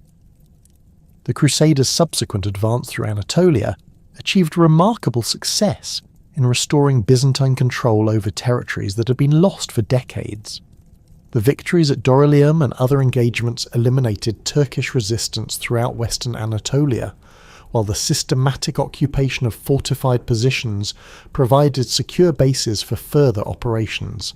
The emperor's decision to accompany the crusading armies with a substantial Byzantine force ensured that recovered territories would be properly garrisoned and administered according to imperial requirements. The Siege of Antioch, which began in October 1097, marked the beginning of the most serious conflicts between Alexios and the crusading leaders. The city's massive fortifications, built on a series of hills overlooking the Orontes River, had been strengthened by successive Muslim rulers and appeared virtually impregnable to direct assault. The siege's duration of over 8 months exhausted both sides, while the arrival of a relief army under Kaboga of Mosul threatened to trap the Crusaders between the city's garrison and external enemies. Bohemond's emergence as the siege's most effective leader, combined with his family's previous conflicts with the Byzantine Empire, created a dangerous situation for imperial interests. The Norman prince's tactical brilliance and political cunning made him indispensable to the Crusade's success, while his ambitions for independent rule in Antioch directly challenged the oath of allegiance he'd sworn to Alexios. The emperor's attempts to influence events through diplomatic missions and limited military support proved inadequate to prevent Bohemond's eventual seizure of the city. The controversy surrounding Alexios' withdrawal from the siege region in June 1098 reflected the fundamental misunderstandings that plagued Byzantine Crusader relations. The emperor's decision to retreat when informed of Kaboga's approach appeared logical from a Byzantine perspective, as preserving imperial forces took priority over supporting allies whose ultimate loyalty remained questionable. The Crusaders, however, interpreted the withdrawal as abandonment and used it to justify their subsequent refusal to honour territorial agreements. The Crusaders' miraculous victory over Kaboga's army and their successful defence of Antioch eliminated the immediate Turkish threat while establishing Western military dominance in northern Syria. Bohemon's claim to rule Antioch as an independent principality, supported by his fellow Crusaders, directly challenged imperial authority and created a precedent for Western territorial acquisitions in the east. The emperor's diplomatic protests and legal arguments proved ineffective against the reality of Western military occupation and the Crusaders' determination to establish permanent settlements. The establishment of the Crusader states represented a fundamental alteration of the Eastern Mediterranean's political landscape that would influence Byzantine policy for centuries. The Kingdom of Jerusalem, Principality of Antioch, County of Edessa, and County of Tripoli created a chain of Western-ruled territories that controlled crucial trade routes and strategic positions along the empire's southern frontier. The Crusaders' adoption of Western feudal institutions and legal systems created alien political structures that operated according to principles fundamentally different from Byzantine administrative traditions.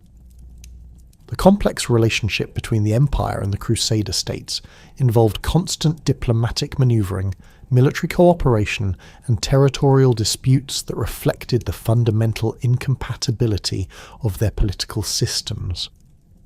The Crusaders' need for Byzantine naval support and commercial access ensured continued interaction, while territorial disputes over cities like Antioch and Cilician Armenia created ongoing sources of conflict.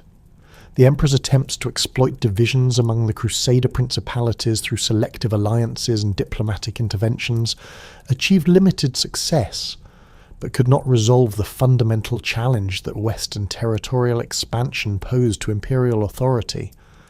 The economic consequences of the crusading movement proved as significant as its military and political effects. The massive influx of Western pilgrims and settlers created new commercial opportunities while disrupting traditional trade patterns that had connected the empire to Asian markets. The Italian maritime republics, particularly Venice, Genoa, and Pisa, exploited the Crusaders' need for naval transport and supplies to establish permanent commercial networks throughout the eastern Mediterranean. The commercial privileges granted to these cities, initially intended as temporary wartime expedients, became permanent features of the regional economy that gradually displaced Byzantine merchants from their traditional markets. The Venetian quarter in Constantinople, established following the 1082 agreement, evolved into a virtually independent commercial enclave that operated according to Western legal principles rather than Byzantine regulations. The Venetians' exemption from customs duties and their extraterritorial legal rights created unfair competitive advantages that undermined local merchants while reducing imperial tax revenues. The expansion of similar privileges to other Italian cities during subsequent crises multiplied these economic disadvantages and contributed to the empire's gradual commercial subordination to Western interests. The military innovations introduced by the Crusaders had lasting effects on Byzantine tactical doctrine and equipment. The effectiveness of Western heavy cavalry against Turkish light cavalry tactics encouraged the adoption of similar formations within imperial armies, while the Crusaders' siege techniques provided models for improving Byzantine fortification and assault capabilities. The emperor's recruitment of Western knights as mercenaries, initially intended as a temporary expedient, evolved into a permanent feature of imperial military organization that gradually displaced traditional Byzantine units. The cultural and religious impact of increased Western presence in the Eastern Mediterranean created new sources of tension and misunderstanding between Greek and Latin Christians. The Crusaders' unfamiliarity with Eastern Christian practices and their tendency to view Byzantine rituals as heretical or superstitious generated conflicts that went beyond mere political disagreements. The Latin clergy's attempts to impose Western liturgical practices on Eastern Christian populations in the Crusader states created resentment that complicated diplomatic relations and reduced the possibility of genuine cooperation between the two branches of Christianity.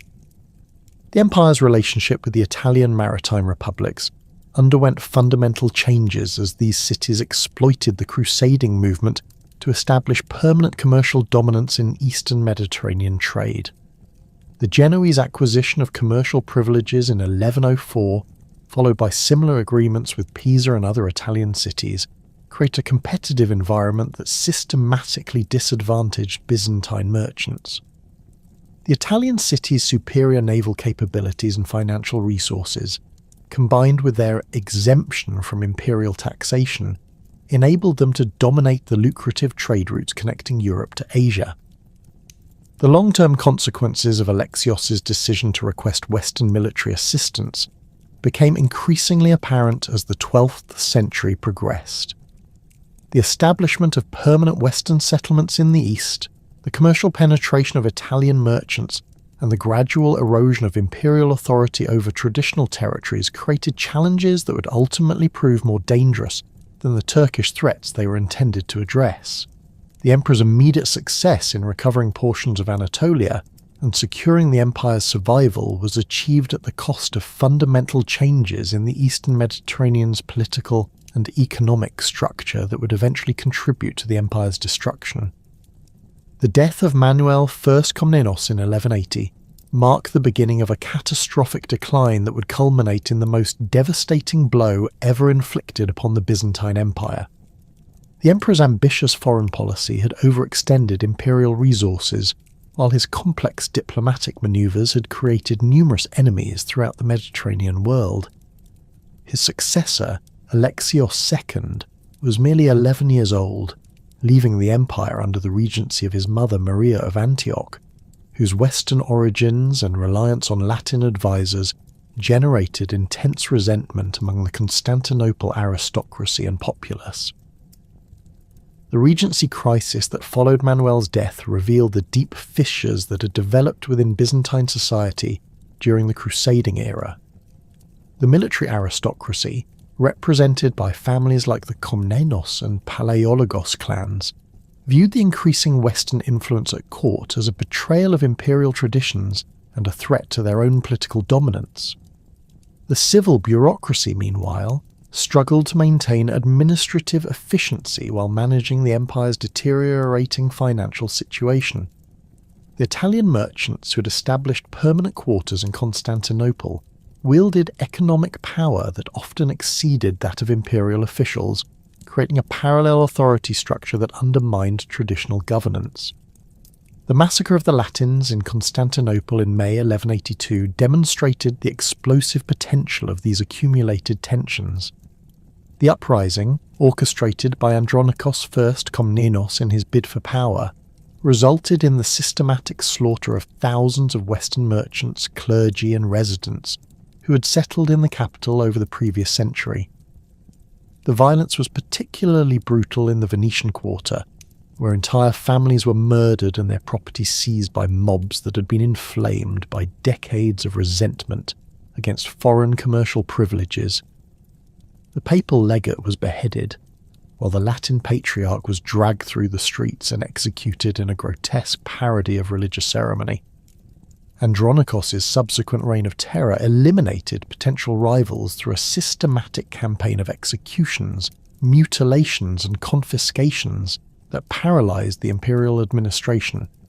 The emperor, now in his 60s with a white beard and increasingly paranoid demeanour, had spent decades in exile plotting his return to power. His methods of governance relied on fear and spectacular violence designed to cow opposition, including the use of torture devices and public executions that shocked even contemporary observers accustomed to imperial brutality. The execution of the young Alexios II in 1183, accomplished through strangulation with a bowstring, demonstrated the emperor's willingness to commit any crime to maintain power. The economic consequences of Andronikos' policies proved even more damaging than his political violence.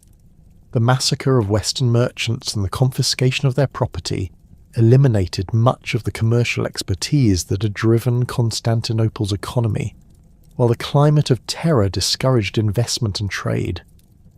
The Italian maritime republics imposed commercial boycotts that reduced imperial revenues, while the systematic persecution of wealthy families eliminated the tax base necessary for effective governance. The emperor's attempts to fund his administration through increased taxation and currency debasement created hyperinflation that destroyed public confidence in imperial financial management. The revolt that brought Isaac's second Angelus to power in 1185 initially promised relief from Andronikos's tyranny, but the new emperor proved equally incapable of addressing the empire's fundamental problems. Isaac, a member of a prominent aristocratic family with dark hair and a tendency toward corpulence, possessed neither the military experience nor the administrative skills necessary for effective governance during a period of crisis. His reign was characterized by indecision, corruption, and a series of military disasters that further weakened imperial authority and encouraged external aggression. The Bulgarian uprising of 1185, led by the brothers Peter and Asen, exploited the empire's military weakness to establish an independent state in the Balkans for the first time in over a century and a half. The revolt began in the fortress town of Trnovo, where the brothers had gathered support among Bulgarian nobles, resentful of increased imperial taxation and the appointment of Greek officials to positions traditionally held by local aristocrats. The initial success of the rebellion, including the defeat of imperial forces at the Battle of Triavna, demonstrated the effectiveness of guerrilla tactics against the empire's demoralized and poorly equipped armies. The systematic Bulgarian conquest of the Balkan interior proceeded with remarkable speed as imperial garrisons abandoned their positions or defected to the rebels. The capture of Plovdiv in 1186 provided the Bulgarians with a major administrative centre and substantial military resources, while their alliance with Cuman tribes from beyond the Danube gave them the cavalry forces necessary to challenge imperial armies in open battle. The proclamation of the Second Bulgarian Empire under Tsar Peter marked the permanent loss of territories that had been integral to Byzantine power since the conquests of Basil II. The empire's simultaneous conflicts with the Normans of Sicily further strained its limited military resources and revealed the inadequacy of its defensive preparations. The Norman invasion of the Balkans in 1185, led by William II of Sicily, aimed to exploit Byzantine weakness through the conquest of Thessalonica and the establishment of a Norman principality in northern Greece. The Norman army, transported by a fleet of 200 ships, included approximately 80,000 men equipped with the latest Western military technology and experienced in Mediterranean warfare. The siege of Thessalonica, which began in August 1185, demonstrated the effectiveness of Norman siege techniques against Byzantine fortifications that had not been significantly updated since the 11th century. The city's massive walls, built during the reign of Theodosius I, featured towers and gates that provided strong defensive positions, but the Norman deployment of trebuchets and mining operations created breaches that the garrison could not repair. The systematic bombardment of the city's residential areas created panic among the civilian population, while the cutting of water supplies forced the defenders to consider surrender terms. The fall of Thessalonica after a 10-day siege shocked the Byzantine world and demonstrated the empire's inability to defend its second-largest city against determined assault. The Norman occupation, characterized by systematic looting and the massacre of civilians who had resisted the siege, eliminated much of the city's commercial infrastructure and displaced thousands of residents. The capture of the city's enormous wealth, accumulated through centuries of trade between Constantinople and Western Europe, provided the Normans with resources for further expansion while depriving the empire of crucial tax revenues. The Norman advance toward Constantinople appeared unstoppable until the death of William II in November 1189 forced the abandonment of the campaign. The recall of Norman forces to Sicily for the succession crisis eliminated the immediate threat to the capital, but the ease of their initial conquests had demonstrated the empire's military weakness to enemies throughout the Mediterranean world. The systematic destruction of Thessalonica's defences and the displacement of its population created a power vacuum in northern Greece that would be filled by Bulgarian and Serbian expansion. The Third Crusade's passage through Byzantine territories in 1189 to 1190 created additional challenges for Isaac's government, while revealing the fundamental changes that had occurred in the relationship between the empire and Western Christendom. The massive armies led by Frederick Barbarossa, Philip Augustus, and Richard the Lionheart no longer viewed the Byzantine Empire as a valuable ally but rather as an obstacle to their objectives in the Holy Land. The Crusaders' demands for free passage, supplies, and logistical support exceeded the empire's capabilities, while their suspicions of Byzantine loyalty to the Islamic world created constant diplomatic tensions. The confrontation between Isaac and Frederick Barbarossa at Adrianople in 1189 nearly resulted in a direct military conflict between the Empire and the Holy Roman Empire. Frederick's army of approximately 100,000 men, including the most experienced knights in Europe, possessed overwhelming military superiority over the imperial forces that Isaac could assemble. The German emperor's demands for tribute and hostages, combined with his threats to capture Constantinople, demonstrated the extent to which the empire's international position had deteriorated since the days of Manuel I. The diplomatic resolution of the crisis through the Treaty of Adrianople required substantial imperial concessions, including the provision of supplies, guides and transportation across the Bosphorus for the German army. The agreement's terms also included the release of German prisoners and the payment of compensation for alleged Byzantine attacks on crusading forces. The treaty's humiliating provisions demonstrated the empire's inability to resist Western demands and establish precedents for future crusading expeditions. The coup that brought Alexios III Angelus to power in 1195 through the overthrow and blinding of his brother Isaac represented the culmination of the political instability that had plagued the empire since Manuel's death. Alexios, a man of medium height with greying hair and a reputation for indecision, had spent years plotting against his brother while building support among court officials and military commanders. His seizure of power required the complicity of the Varangian Guard, whose loyalty had been purchased through promises of increased pay and privileges.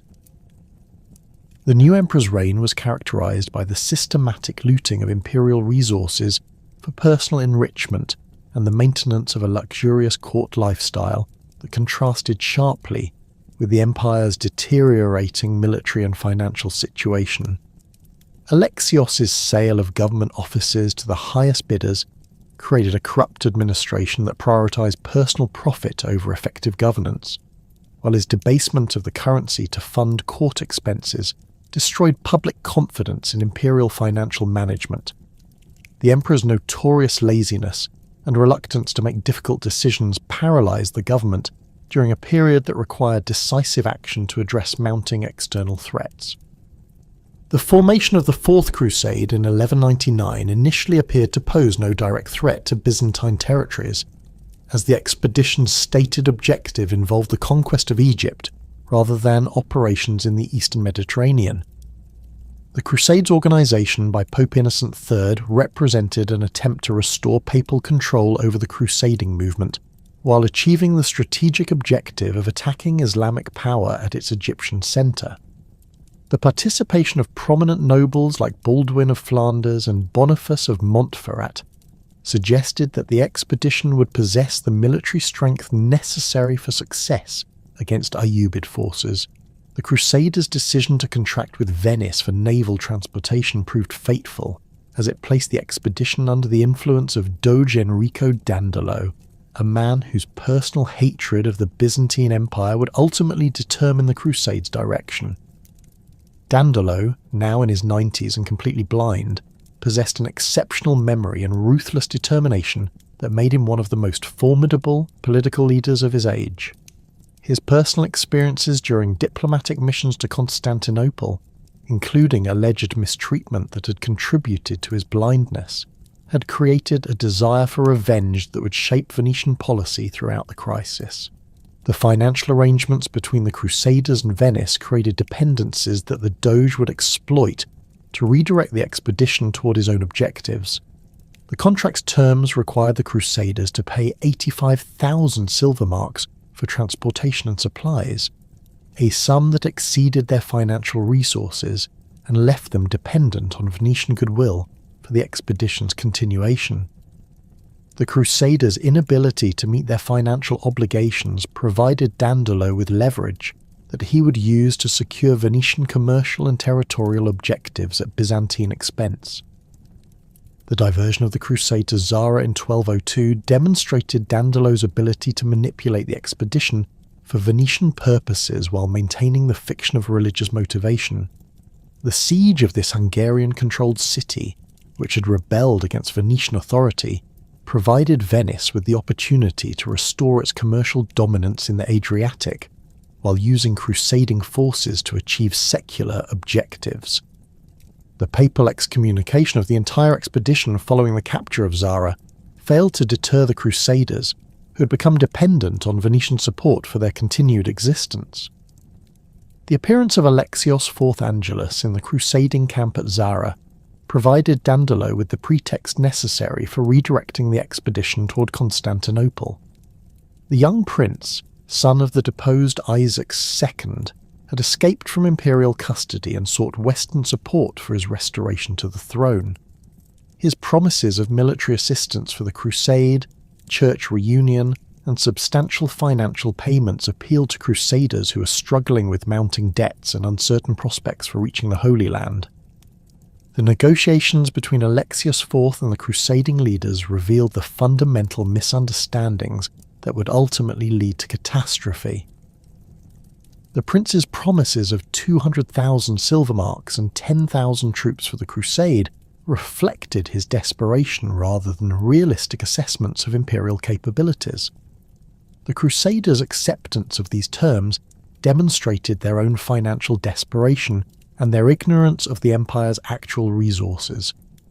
Dandolo's support for the diversion reflected his understanding that the proposed expedition would either result in Venetian control over a restored Byzantine government or provide justification for the empire's destruction.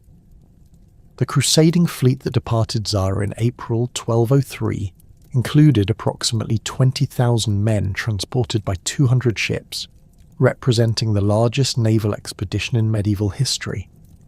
The fleet's composition reflected the international character of the crusade, with French, German, Italian, and Flemish contingents serving under their respective noble commanders. The Venetian contribution included not only transportation but also substantial military forces, including crossbowmen and siege specialists whose expertise would prove crucial in the coming operations. The fleet's arrival at Constantinople in June 1203 marked the beginning of the most traumatic episode in Byzantine history. The sight of the massive Western Armada anchored in the Bosphorus created panic among the city's population, who had never witnessed such a concentration of naval power. The Crusaders' demands for Alexios III's abdication and the restoration of Isaac II met with rejection, as the emperor correctly assessed that compliance would merely delay rather than prevent the city's conquest. The first siege of Constantinople demonstrated both the strength of the city's fortifications and the effectiveness of Western siege techniques. The attack on the Golden Horn chain, which protected the harbour from naval assault, required coordinated operations between Venetian ships and crusading land forces. The successful breaching of the chain allowed the crusading fleet to enter the harbour and establish control over the city's northern approaches, while simultaneous attacks on the land walls tested the defenders' ability to maintain their positions. The flight of Alexios III during the night of July 17, 1203, eliminated organised resistance and forced the city's surrender. The emperor's abandonment of his capital, accomplished through a secret escape from the Great Palace, demonstrated the complete collapse of imperial authority and the population's unwillingness to resist the Crusaders without effective leadership. The restoration of Isaac II and the coronation of Alexios IV as co-emperor appeared to fulfill the Crusaders' stated objectives while providing them with the financial support necessary for continuing their expedition. The joint reign of Isaac and Alexios IV proved incapable of fulfilling the promises made to the Crusaders, as the empire's financial resources had been exhausted by decades of mismanagement and military disasters. The new government's attempts to raise the promised funds through increased taxation and the confiscation of church treasures generated widespread resentment among the population, while the presence of Western forces in the city created constant tensions.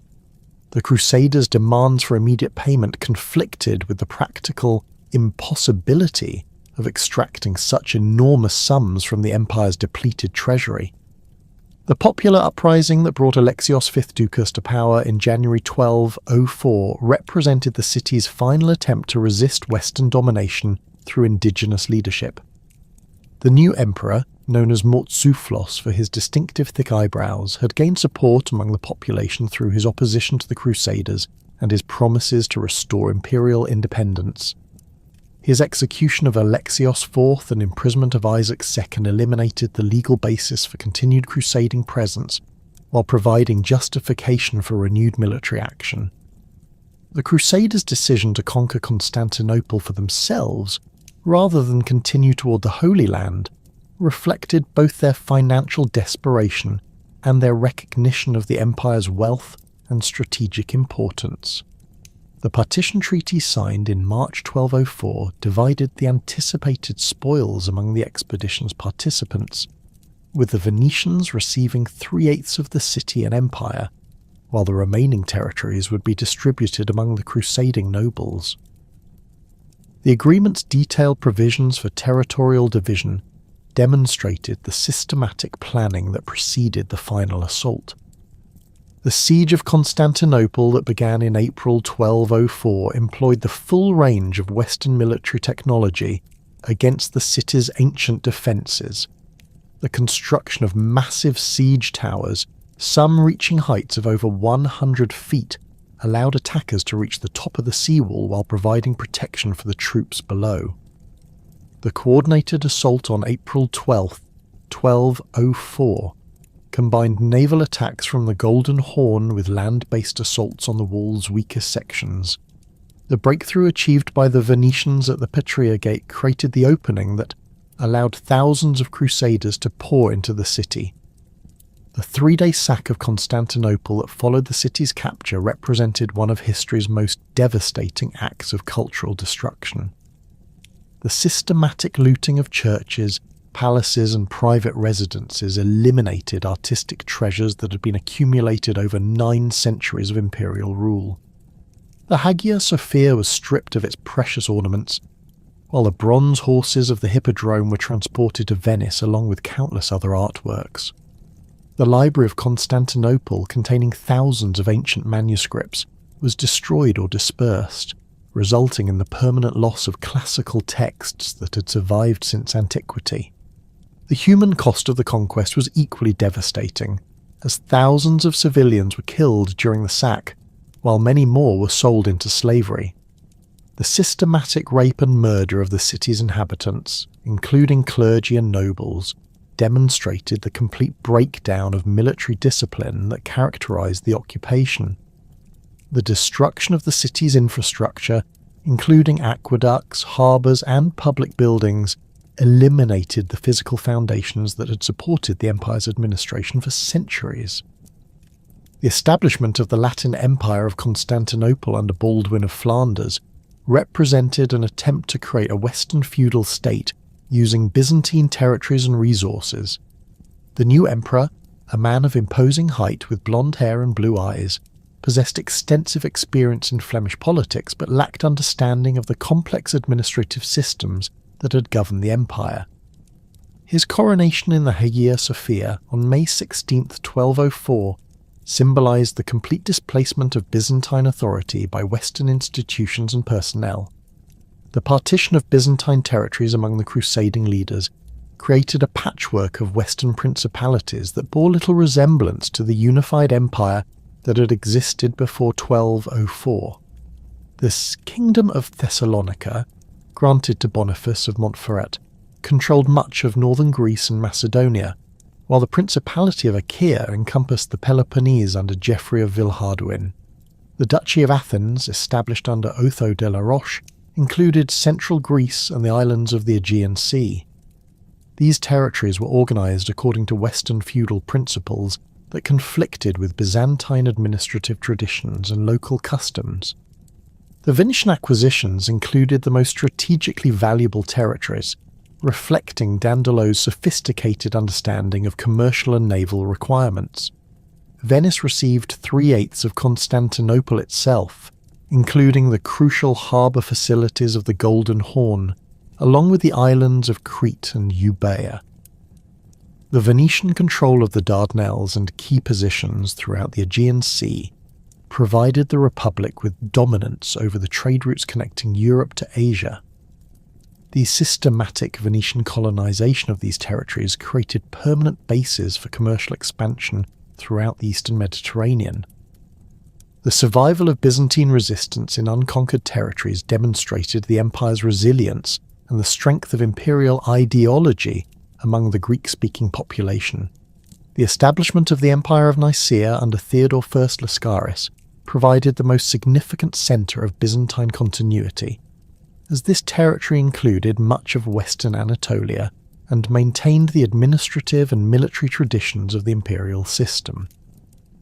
Lascaris, a member of a prominent aristocratic family with extensive military experience, had escaped from Constantinople during the siege and established his capital at Nicaea, the site of the First Ecumenical Council. The Empire of Trebizond, founded by Alexios and David Komnenos with Georgian support, controlled the important trade routes connecting the Black Sea to Central Asia.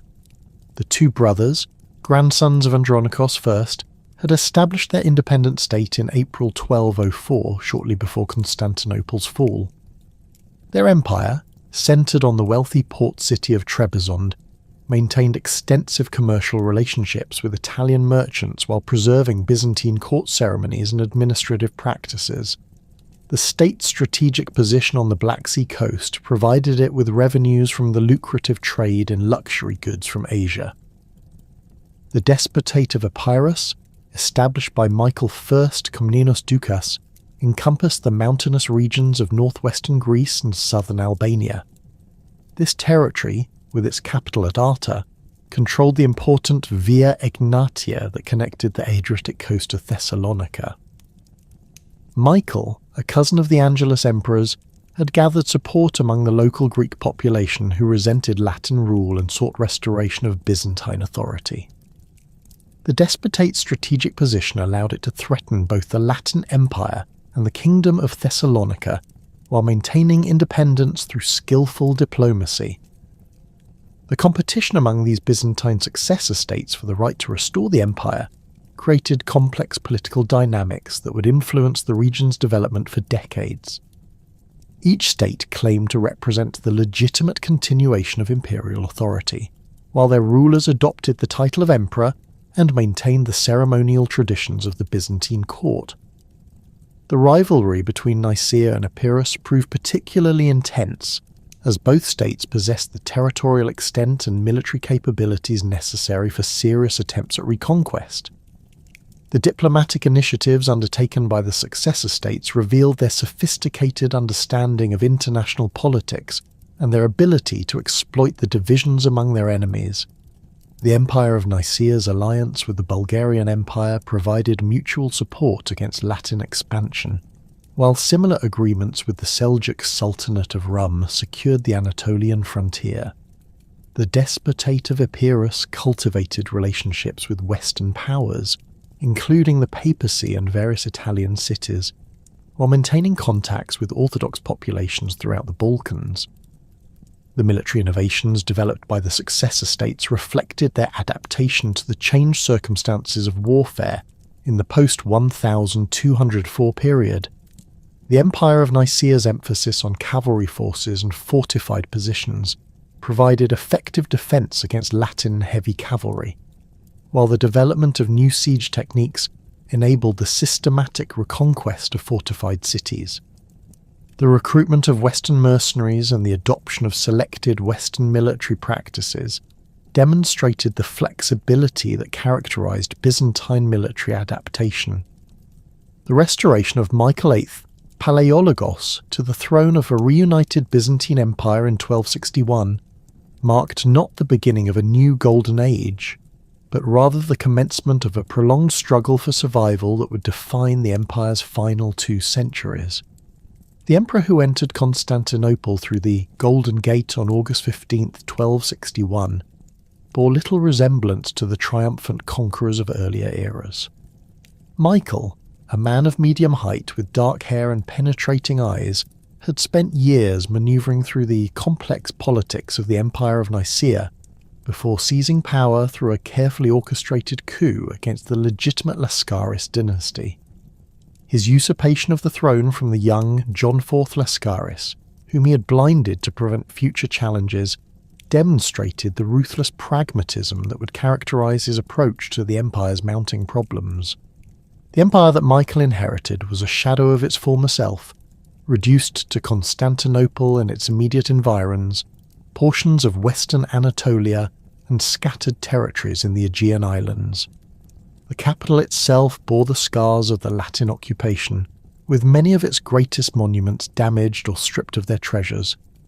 The Hagia Sophia's magnificent interior had been defaced by Latin alterations, while the great palace complex lay partially in ruins.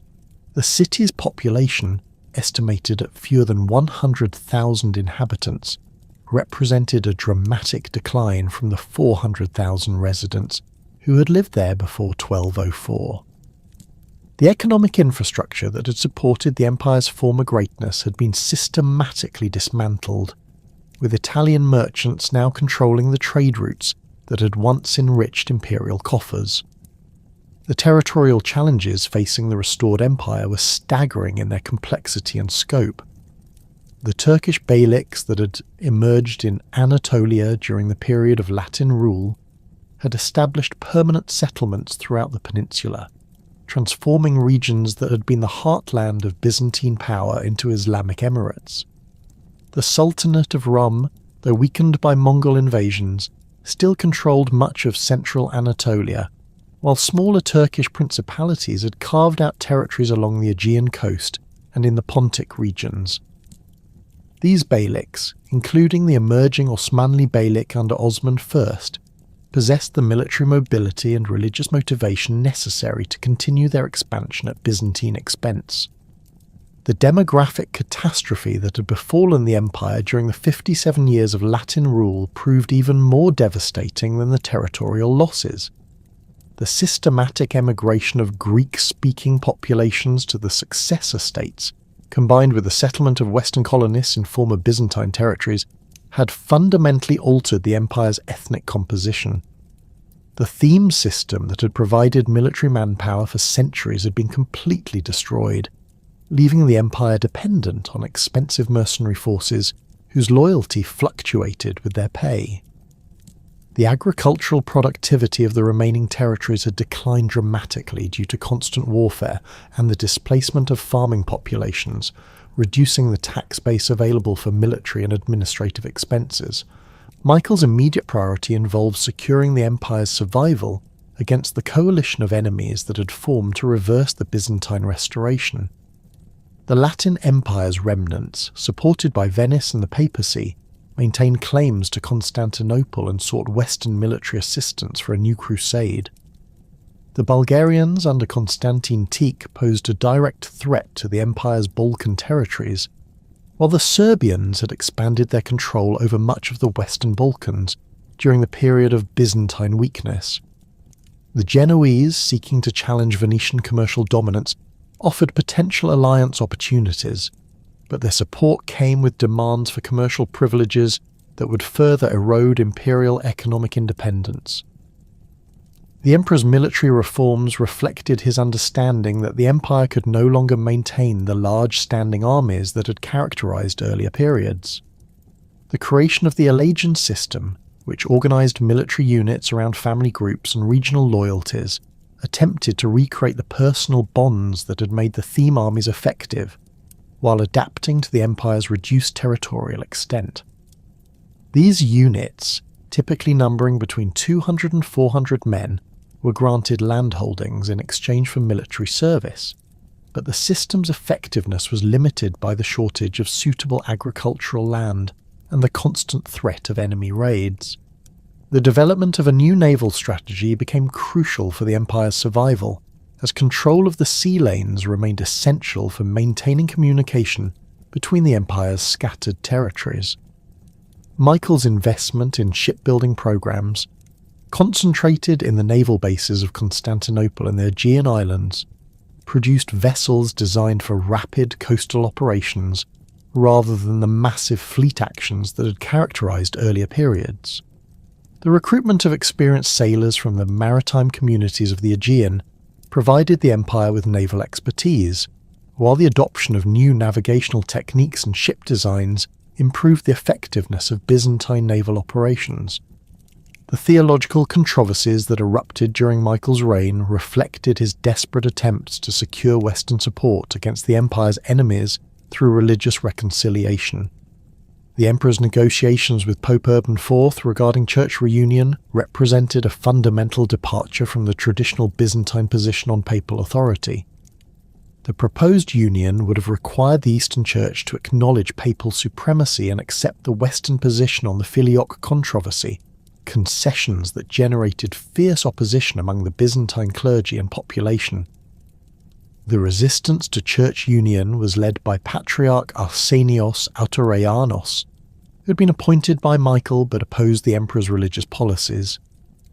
Arsenios, a man of austere appearance with a long white beard and intense religious convictions, represented the traditional Orthodox position that viewed any compromise with Rome as betrayal of the true faith.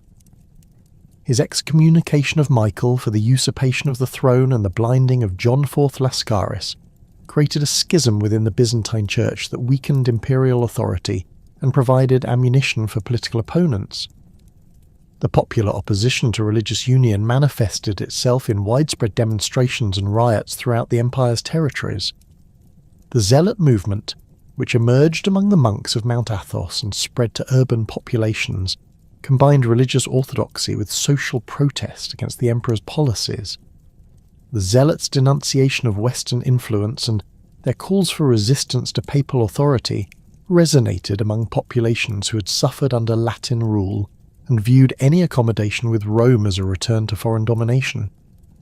The Second Council of Lyon in 1274 represented the climax of Michael's efforts to achieve church union, as imperial representatives formally accepted papal supremacy and the Western position on disputed theological issues.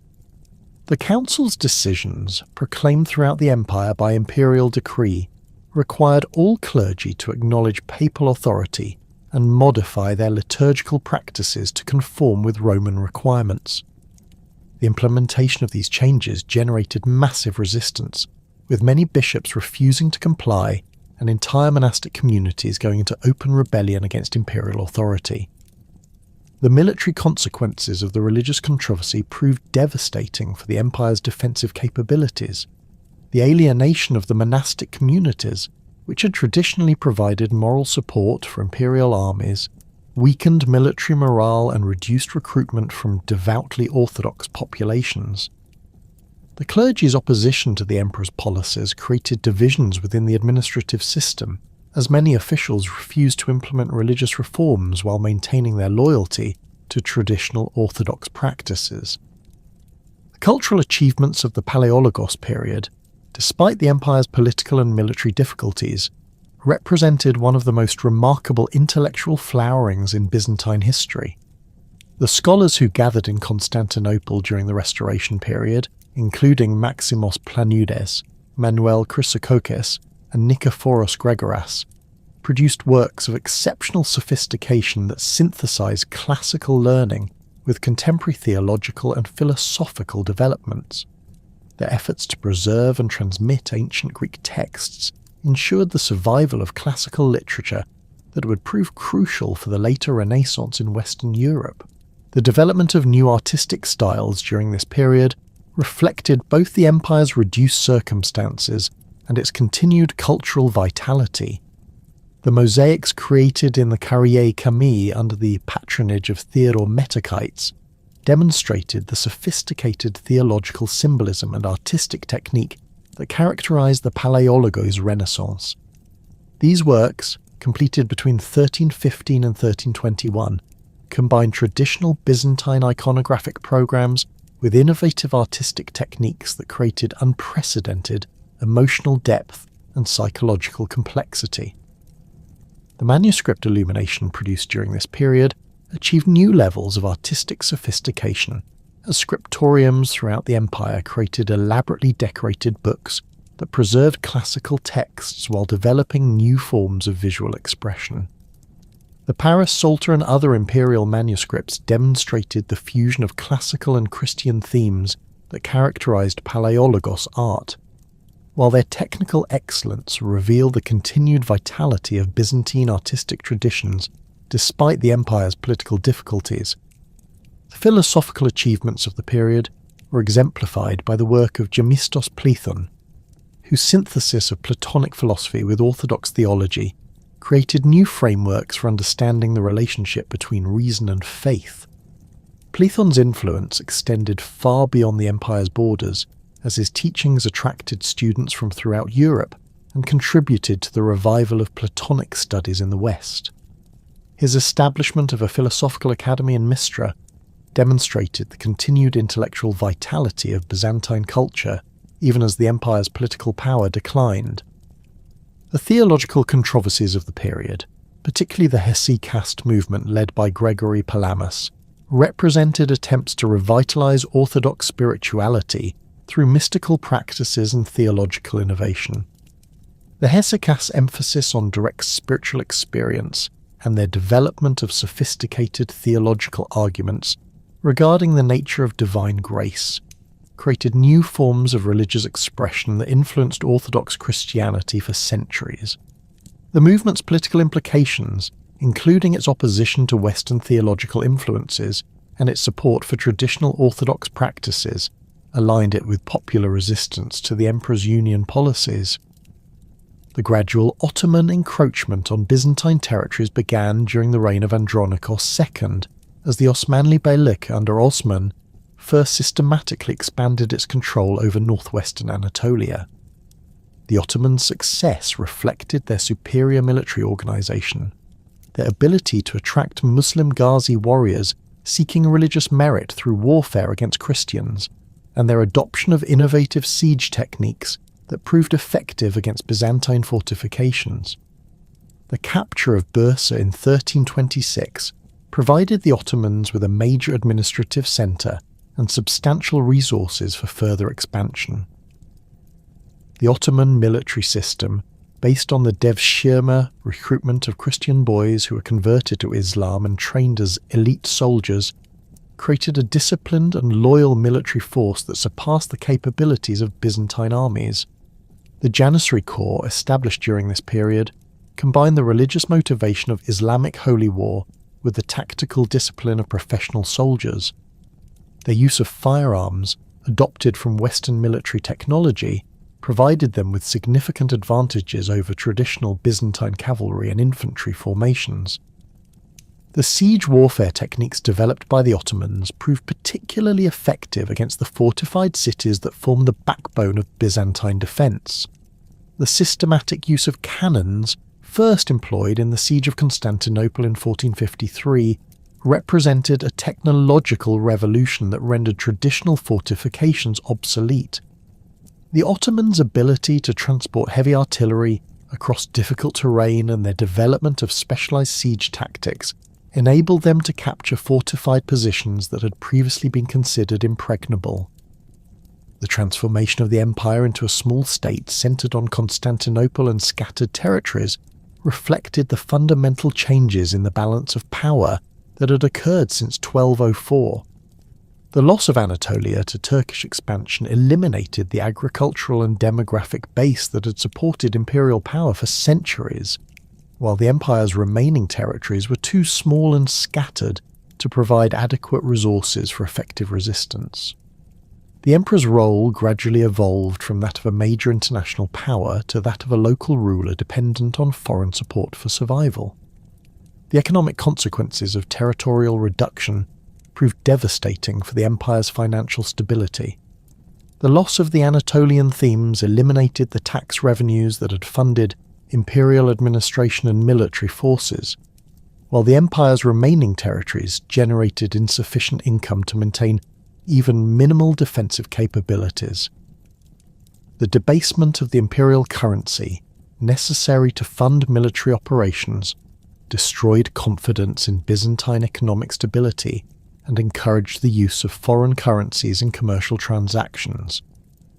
The diplomatic initiatives undertaken by successive Palaiologos emperors reveal their sophisticated understanding of international politics and their ability to exploit divisions among their enemies. The alliance with Genoa against Venetian commercial dominance provided temporary relief from economic pressure, while agreements with various Western powers offered potential military support in exchange for religious concessions. The empire's diplomatic relations with the emerging Ottoman state involved complex negotiations that sought to delay conquest through tribute payments and territorial concessions. The internal political struggles that characterized the Palaiologos period reflected the empire's institutional weaknesses and the competing interests of various social groups. The conflict between the aristocratic families who sought to maintain their traditional privileges and the imperial government's need for resources to fund defensive operations created constant tension within the administrative system. The emergence of autonomous regional authorities, particularly in the Morea and other distant territories, demonstrated the central government's inability to maintain effective control over the empire's scattered possessions. The cultural exchange between the Byzantine Empire and Western Europe during this period facilitated the transmission of classical learning that would prove crucial for the Renaissance. The migration of Byzantine scholars to Western universities, accelerated by the empire's political difficulties, brought Greek texts and scholarly traditions to audiences that had previously lacked access to this knowledge.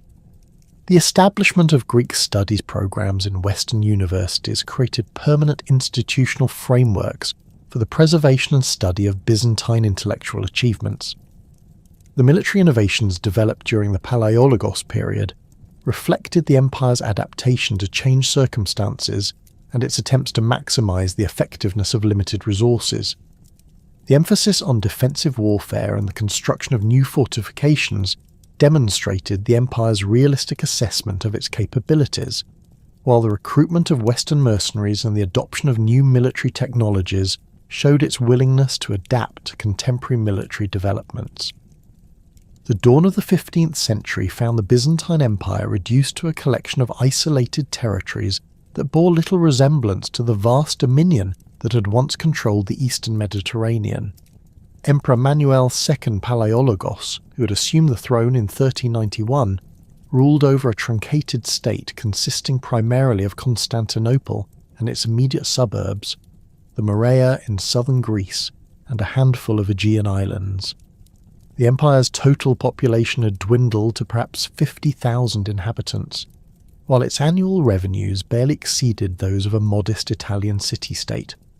The emperor himself, a man of impressive height with prematurely grey hair and deeply lined features that reflected decades of military campaigning, understood that his empire's survival depended not on military strength, but on diplomatic cunning and the exploitation of divisions among his enemies.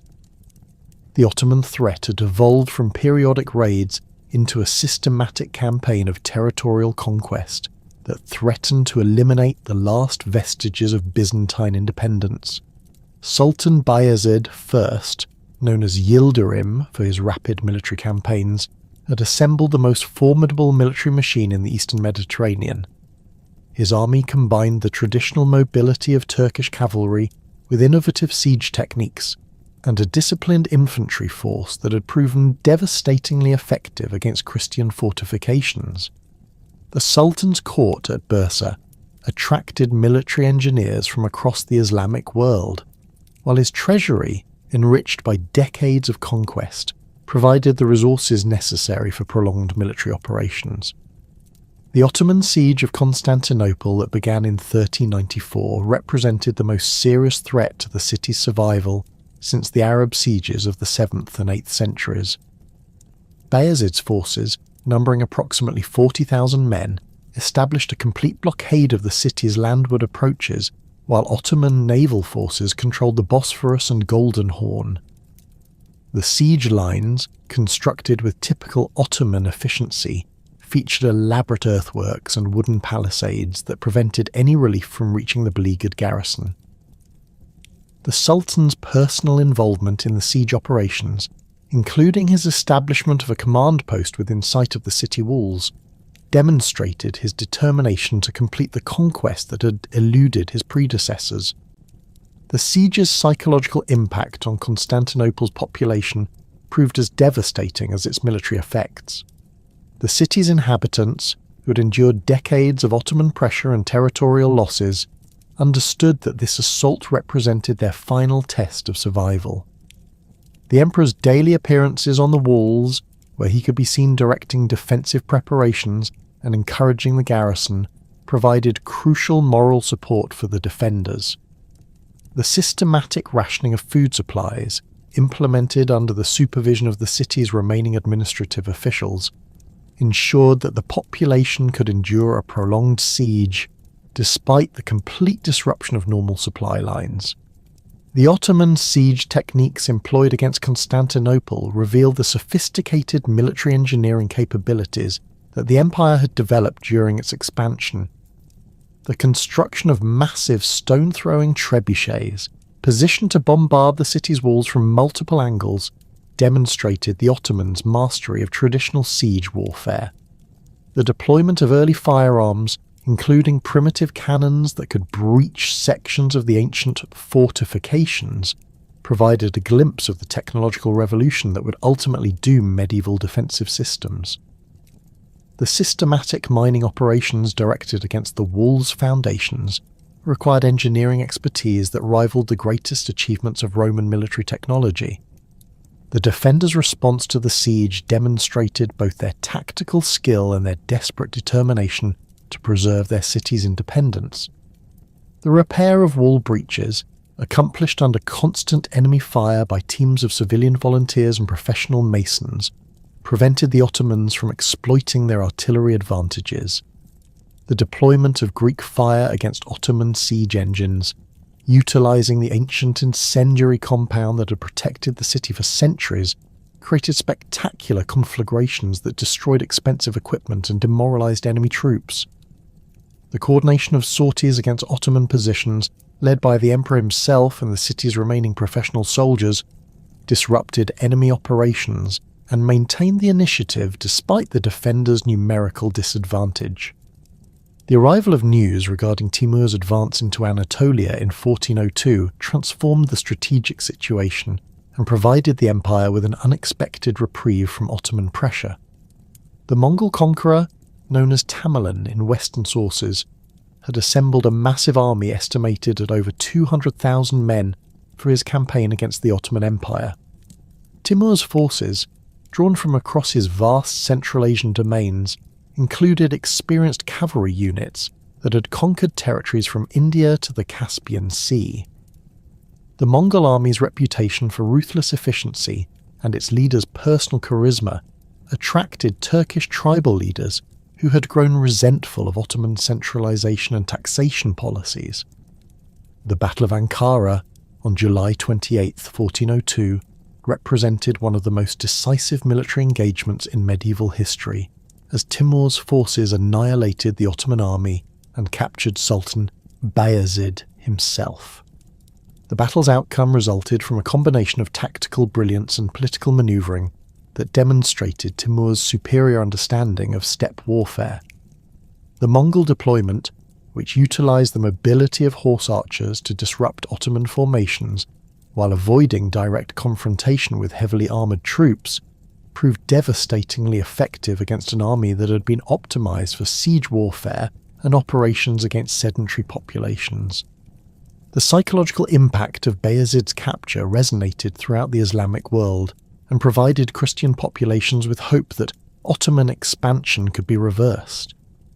The Sultan's treatment in Mongol captivity, including his confinement in an iron cage that became legendary throughout Europe, symbolised the dramatic reversal of fortune that had befallen the Ottoman Empire.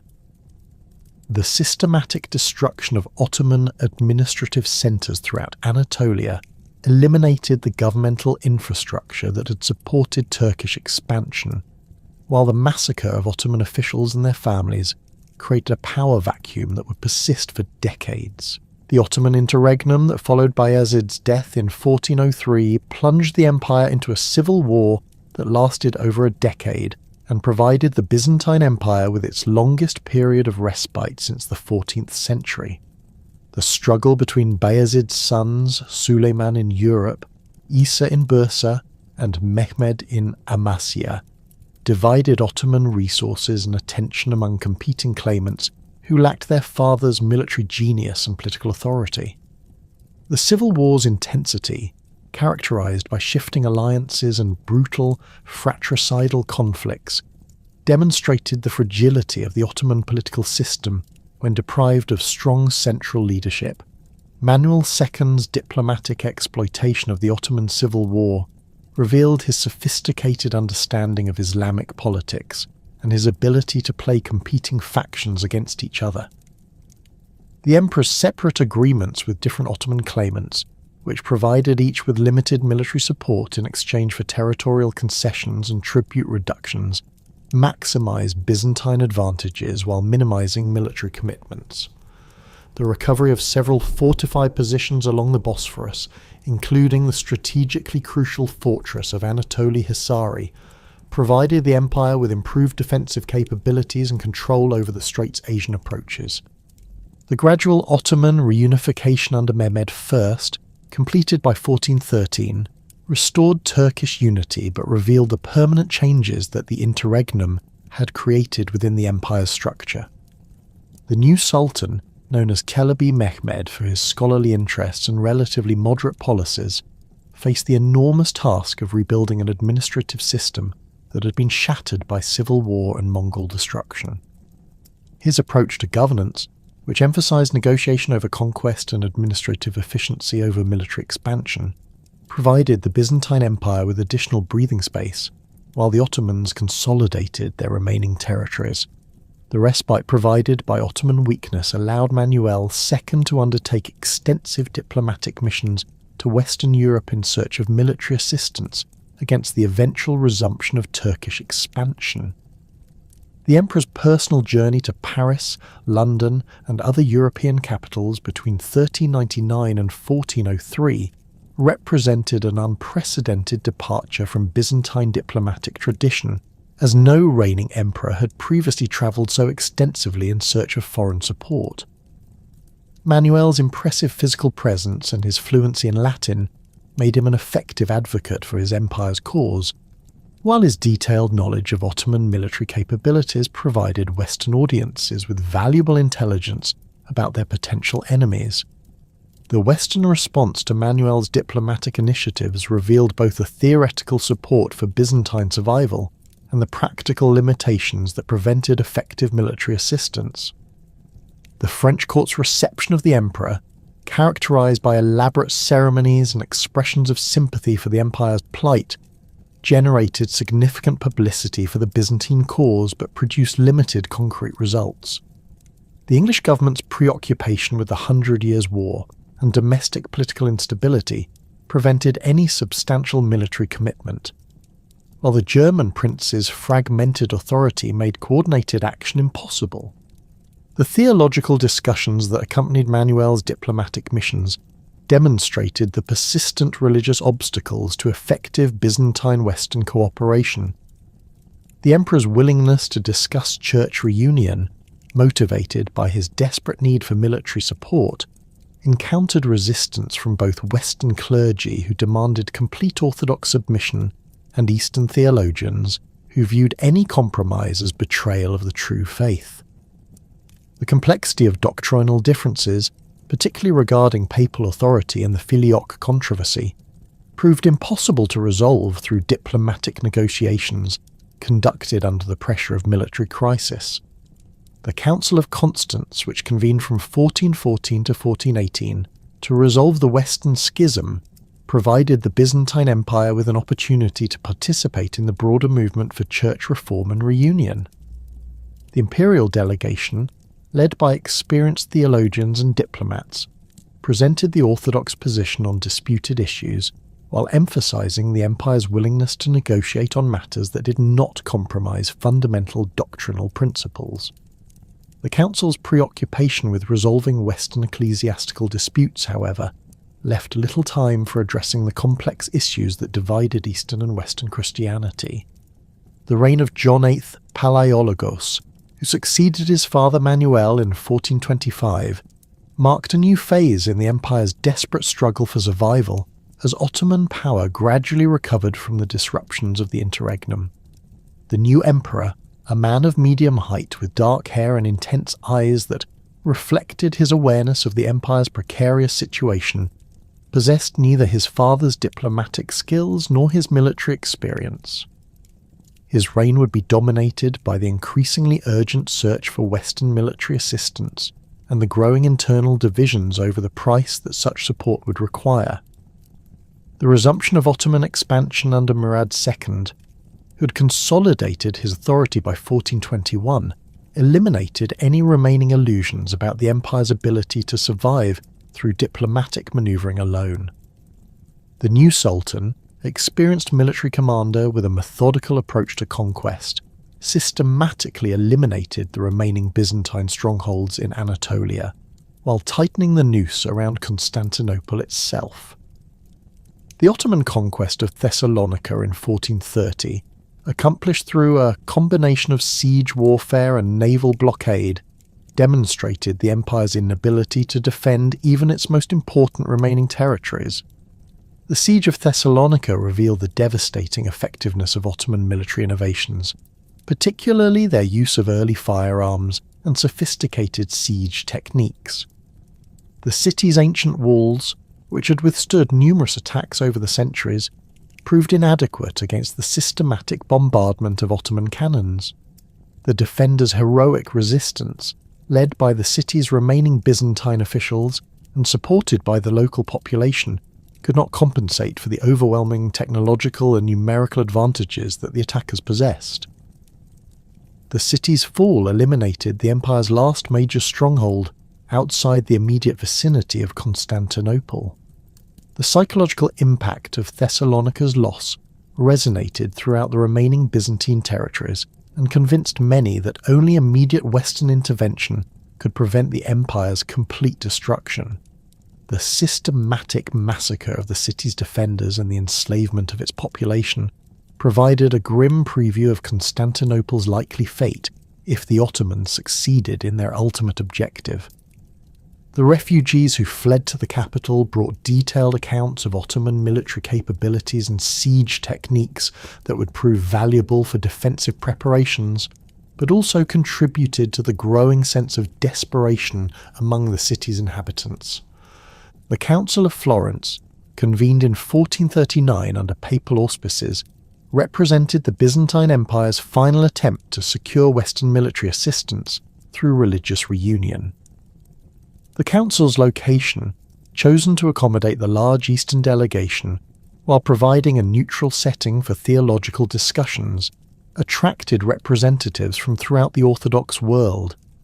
The Byzantine delegation, led by Emperor John VIII himself, included the most distinguished theologians and church officials of the empire, while the Western participants represented the full hierarchy of the Roman Catholic Church. The theological debates that dominated the council's proceedings revealed the profound differences that continue to divide Eastern and Western Christianity, despite centuries of intermittent dialogue. The discussion of papal authority, which formed the core of the reunion negotiations, exposed fundamental disagreements about the nature of ecclesiastical governance and the relationship between temporal and spiritual power. The Orthodox position, articulated by scholars like Mark Eugenikos, emphasized the traditional autonomy of Eastern churches and their rejection of papal supremacy, while Western theologians insisted that reunion required complete acknowledgement of Roman authority. The Filioque controversy, which had divided the churches since the 9th century, proved equally intractable despite the sophisticated theological arguments presented by both sides. The Eastern delegation's insistence that the Holy Spirit proceeded from the Father alone conflicted with the Western position that the Spirit proceeded from both the Father and the Son. The theological subtleties involved in this dispute, while seemingly arcane to modern observers, represented fundamental differences in understanding the nature of the Trinity and the authority of ecclesiastical tradition. The Emperor's personal intervention in the Council's deliberations demonstrated his desperate commitment to achieving reunion, regardless of the theological costs involved. John's willingness to accept papal authority and Western doctrinal positions, motivated by his understanding that only immediate military assistance could save his empire, generated fierce opposition from many members of his own delegation. The emperor's political calculations, which prioritized imperial survival over theological consistency, reflected the impossible choices that faced the empire's leadership during its final decades. The Act of Union, signed by the emperor and most of the Eastern delegation on July 6, 1439, formally ended the schism that had divided Christianity since 1054. The document's provisions required the Eastern churches to acknowledge papal supremacy, accept the Western position on the filioque, and modify their liturgical practices to conform with Roman requirements. The Union's terms, while providing the theoretical basis for Western military assistance, generated immediate opposition from Orthodox populations throughout the empire, who viewed the agreement as a betrayal of their religious heritage. The popular resistance to the Union manifested itself in widespread demonstrations and riots throughout the empire's remaining territories. The monk Gennadios Scholarios, who had initially supported the Union negotiations, emerged as the leader of the anti-Unionist movement after his return from Florence. His denunciation of the Union as a heretical compromise with Roman error resonated among the common people, who had suffered under Latin rule during the 13th century and viewed any accommodation with Rome as a return to foreign domination. The division of Byzantine society into Unionist and anti-Unionist factions created internal conflicts that severely weakened the empire's ability to prepare for its final confrontation with the Ottomans. The Unionist party, led by the emperor and supported by some members of the aristocracy, argued that religious compromise was necessary for physical survival and that theological differences were less important than preserving the empire's independence. The anti-Unionist majority, which included most of the clergy and the common people, maintained that spiritual integrity was more valuable than temporal power, and that God would protect the empire if it remained faithful to Orthodox tradition. The practical consequences of this religious division extended far beyond theological debate to encompass fundamental questions of military preparation and popular morale. The anti-Unionist clergy's refusal to pray for Western military assistance, or to encourage their congregations to support the emperor's policies, created a climate of defeatism that undermined defensive preparations.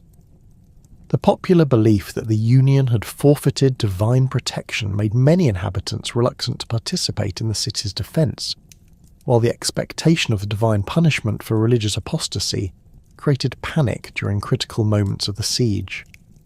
The Western response to the Union proved far more limited than the emperor had hoped, as European powers remained preoccupied with their own conflicts and unwilling to commit substantial resources to Eastern Mediterranean operations.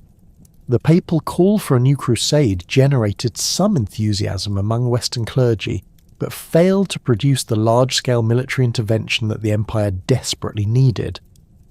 These small expeditionary forces that did reach Constantinople, including a Genoese contingent under Giovanni Justiniani, provided valuable military expertise, but lacked the numerical strength necessary to alter the strategic balance. The accession of Mehmed II to the Ottoman throne in 1451 marked the beginning of the final phase of the empire's existence, as the new sultan possessed both the military resources and the personal determination necessary to complete the conquest of Constantinople. The young ruler, only 19 years old but already experienced in military command, had inherited an empire that had recovered from the disruptions of the early 15th century and possessed the technological and organisational capabilities necessary for siege warfare against the most formidable fortifications in the medieval world. Mehmed's personal characteristics combined intellectual brilliance with ruthless ambition in a manner that made him uniquely suited for the challenges of conquering Constantinople. His fluency in multiple languages, including Greek, Latin, Arabic, and Persian, reflected his sophisticated education and his understanding of the diverse cultures within his empire. His intense interest in military technology and siege warfare, demonstrated through his patronage of engineers and artillery specialists, provided him with the technical knowledge necessary to overcome the city's ancient defences. The systematic military preparations that Mehmed undertook during 1452 revealed his methodical approach to the conquest and his understanding of the logistical challenges involved in besieging such a heavily fortified position.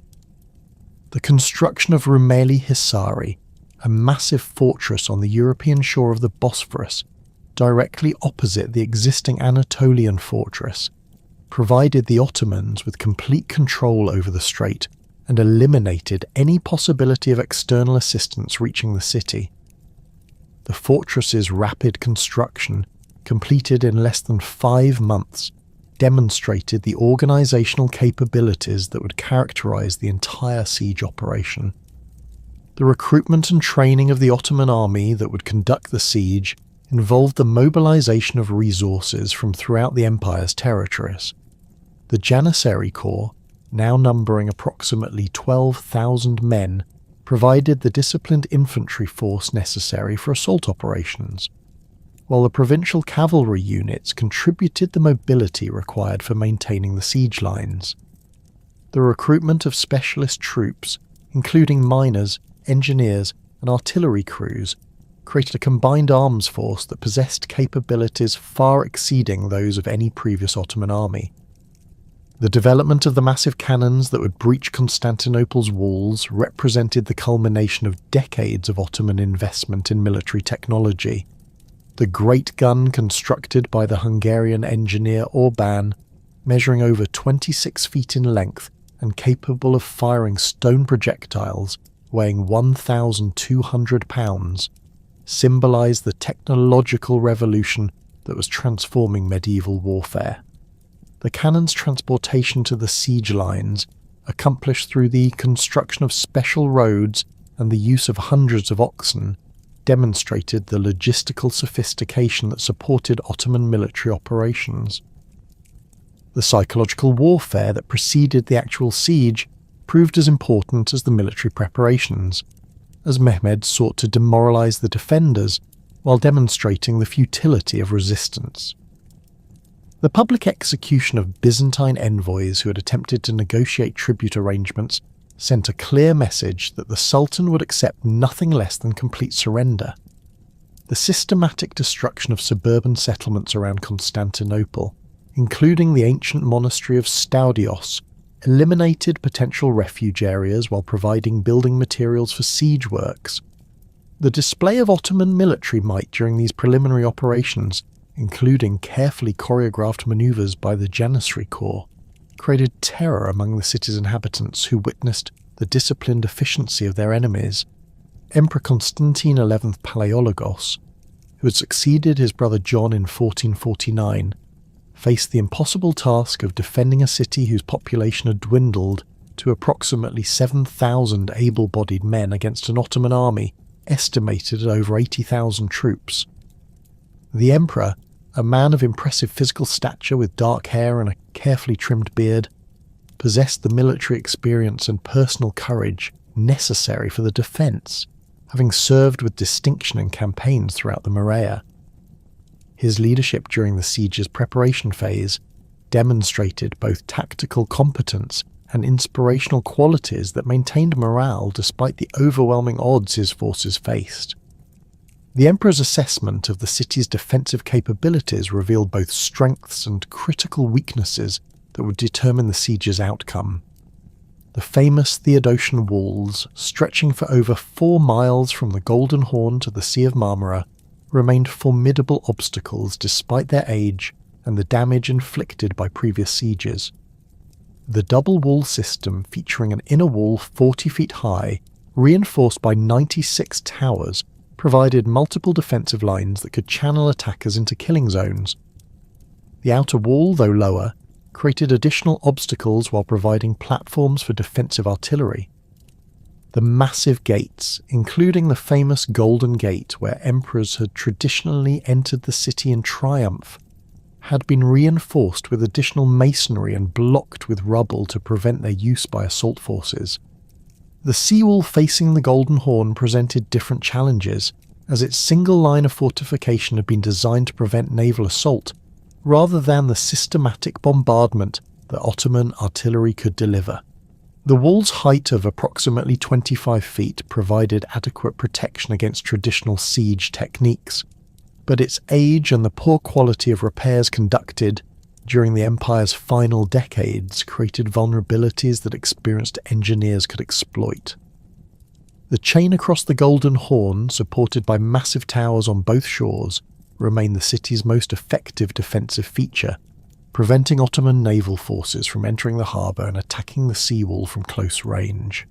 The defensive preparations undertaken during the months preceding the siege demonstrated both the determination of the city's inhabitants and the limitations imposed by the empire's reduced resources.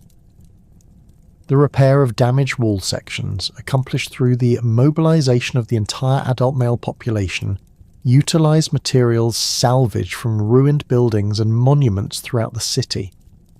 The construction of additional defensive works, including earthen ramparts behind the most vulnerable sections of the wall, provided secondary defensive positions that could be held if the main fortifications were breached. The stockpiling of food supplies, weapons, and ammunition required the systematic requisition of private property and the conversion of churches and public buildings into military depots. The international dimension of the city's defence reflected the broader European interest in preventing Ottoman expansion into the heart of Christendom. The Genoese contingent under Giovanni Justiniani, numbering approximately 700 experienced soldiers, provided crucial military expertise and leadership that complemented the emperor's own capabilities. Justiniani, a professional condottiere with extensive experience in siege warfare, assumed responsibility for defending the most vulnerable section of the land wall, while training local volunteers in the use of firearms and siege engines. His presence provided a crucial link between the Byzantine defenders and the broader European military tradition. The Venetian contribution to the defence, while limited by the Republic's complex relationship with the Ottoman Empire, included several skilled naval commanders and a small number of warships that helped maintain the Golden Horn chain. The Venetian captain Alvise Diedo, commanding a galley equipped with the latest naval artillery, provided mobile firepower that could respond to Ottoman attempts to breach the harbour defences. The participation of these Italian professionals, despite their small numbers, demonstrated the international character of the struggle and provided the defenders with access to the latest military technologies and tactical innovations. The siege's commencement on April 6, 1453, marked the beginning of the final act in the thousand-year drama of Byzantine history. The Ottoman army's deployment around the city's landward perimeter created a continuous line of investment that prevented any possibility of relief or escape. The systematic construction of siege works, including trenches, palisades, and artillery emplacements, demonstrated the methodical approach that characterized Ottoman military operations. The positioning of the great guns, accomplished through the use of specially constructed platforms and elaborate pulley systems, created battery positions that could deliver concentrated firepower against the most vulnerable sections of the walls. The first major bombardment, conducted on April 12th, revealed the devastating effectiveness of Ottoman artillery against fortifications that had been designed centuries before the development of gunpowder weapons. The massive stone projectiles, fired from distances that placed the guns beyond the range of defensive artillery, created breaches in the outer wall that required constant repair work by the defenders. The psychological impact of the bombardment, characterized by the thunderous noise of the cannons and the clouds of dust and debris created by their impact, proved as significant as the physical damage inflicted on the fortifications. The defenders' response to the artillery bombardment demonstrated both their technical competence and their determination to resist despite overwhelming disadvantages. The rapid repair of wall breaches, accomplished through the use of rubble, timber and earth, prevented the Ottomans from exploiting their artillery advantages through immediate assault. The construction of internal barriers behind damaged sections of the wall created secondary defensive positions that could be held even if the main fortifications were breached. The deployment of the city's limited artillery, including several cannons cast by the Scottish engineer Orban before his defection to the Ottomans, provided defensive firepower that could disrupt enemy siege operations. The Ottoman naval operations in the Golden Horn represented one of the siege's most innovative and psychologically devastating aspects. The transportation of Ottoman ships overland from the Bosphorus to the Golden Horn, accomplished through the construction of a wooden roadway greased with animal fat, demonstrated the engineering capabilities that supported Ottoman military operations. The movement of approximately 70 vessels, including galleys and smaller craft, required the coordination of thousands of workers and the use of oxen and pulleys to overcome the challenging terrain. The appearance of Ottoman ships in the previously secure harbour created panic among the defenders and forced the diversion of troops from the land walls to defend the seawall. The impact of the naval operation extended beyond its immediate military consequences to encompass broader questions of morale and divine favour that influenced both sides' assessment of the siege's likely outcome. The Ottoman success in overcoming what had appeared to be an impossible obstacle reinforced their confidence in ultimate victory, while demonstrating the technical superiority that characterized their military machine. The defenders' shock at seeing enemy vessels in their supposedly secure harbour created doubts about the effectiveness of their defensive preparations and contributed to the growing sense of desperation that would influence the siege's final phases. The systematic Ottoman assault on the seawall, conducted simultaneously with continued bombardment of the land fortifications, forced the defenders to divide their limited manpower between multiple threatened sectors.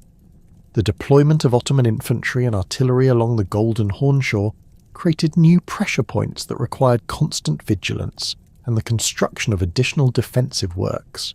The defenders' response, including the deployment of fire ships and the construction of floating barriers, demonstrated their tactical flexibility, but also revealed the strain that the extended siege was placing on their resources. The heroic resistance of the city's inhabitants during the siege's final weeks reflected both their understanding of the consequences of defeat and their commitment to the religious and cultural values that the empire represented.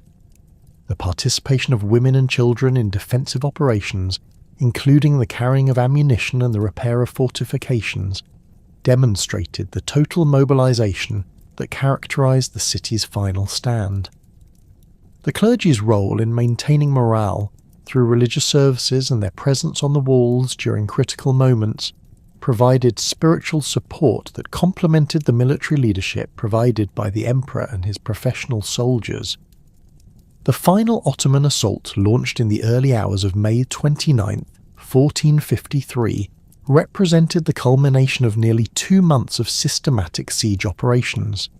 The coordinated attack, involving simultaneous assaults on the land walls, seawall and harbour chain, demonstrated the tactical sophistication that characterized Ottoman military planning. The preliminary bombardment, conducted throughout the night of May 28th, created multiple breaches in the fortifications while exhausting the defenders through constant alerts and repair work. The assault's timing, beginning before dawn to maximize confusion and minimize the effectiveness of defensive archery, reflected careful consideration of tactical factors that would influence the battle's outcome. The The breakthrough achieved by the Janissaries at the Kirka Porta Gate resulted from a combination of tactical skill and fortunate circumstances that finally overcame the defenders' heroic resistance. The discovery of the small gate, which had been left unlocked during a sortie by the defenders, provided the attackers with access to the area between the inner and outer walls. The rapid exploitation of this opportunity, accomplished through the disciplined advance of Janissary units that maintained formation despite heavy casualties, demonstrated the professional competence that distinguished Ottoman forces from their opponents. The raising of Ottoman banners on the inner wall created panic among the defenders and contributed to the collapse of organised resistance. The death of Constantine XI during the final assault marked the end of the Byzantine Empire and the conclusion of over 11 centuries of continuous Roman rule in the East.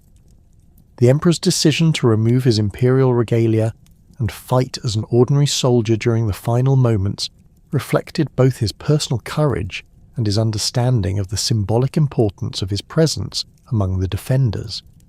His body, discovered among the fallen after the battle's conclusion, bore wounds that testified to his active participation in the fighting and his refusal to abandon his city even when defeat became inevitable. The emperor's final words, reportedly declaring his preference for death over surrender, encapsulated the tragic nobility that characterized the empire's final stand. The 3-day sack of Constantinople that followed the city's capture eliminated the last remnants of Byzantine civilization and transformed the former imperial capital into the center of a new Islamic empire. The systematic looting of churches, palaces, and private residences resulted in the destruction or dispersal of artistic treasures that had been accumulated over centuries of imperial rule. The Hagia Sophia's conversion into a mosque, accomplished through the removal of Christian mosaics and the installation of Islamic decorations, symbolized the complete transformation of the city's religious character. The enslavement of thousands of inhabitants, including members of the imperial family and the remaining aristocracy, eliminated the social structures that had supported Byzantine culture. The immediate aftermath of the conquest saw the systematic transformation of Constantinople into the capital of an Islamic empire that would dominate the eastern Mediterranean for centuries. Sultan Mehmed II's entry into the city, accomplished through the same Golden Gate that had welcomed Byzantine emperors for over 1,000 years, marked the beginning of Ottoman rule over territories that had been Christian since the 4th century. The Sultan's visit to the Hagia Sophia, where he ordered the building's conversion into a mosque, demonstrated both his respect for the architectural achievement and his determination to establish Islamic authority over the conquered city. The preservation of Byzantine cultural and religious traditions occurred primarily through the Ottoman millet system, which granted limited autonomy to Christian communities while incorporating them into the broader imperial structure. The appointment of Gennadios Scholarios as ecumenical patriarch, despite his previous opposition to church union, provided Orthodox Christians with recognized leadership while ensuring their loyalty to the new regime.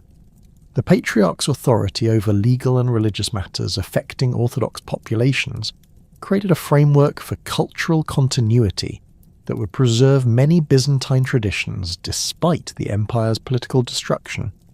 The diaspora of Byzantine scholars and artists that followed the conquest facilitated the transmission of classical learning to Western Europe, and contributed significantly to the Renaissance movement.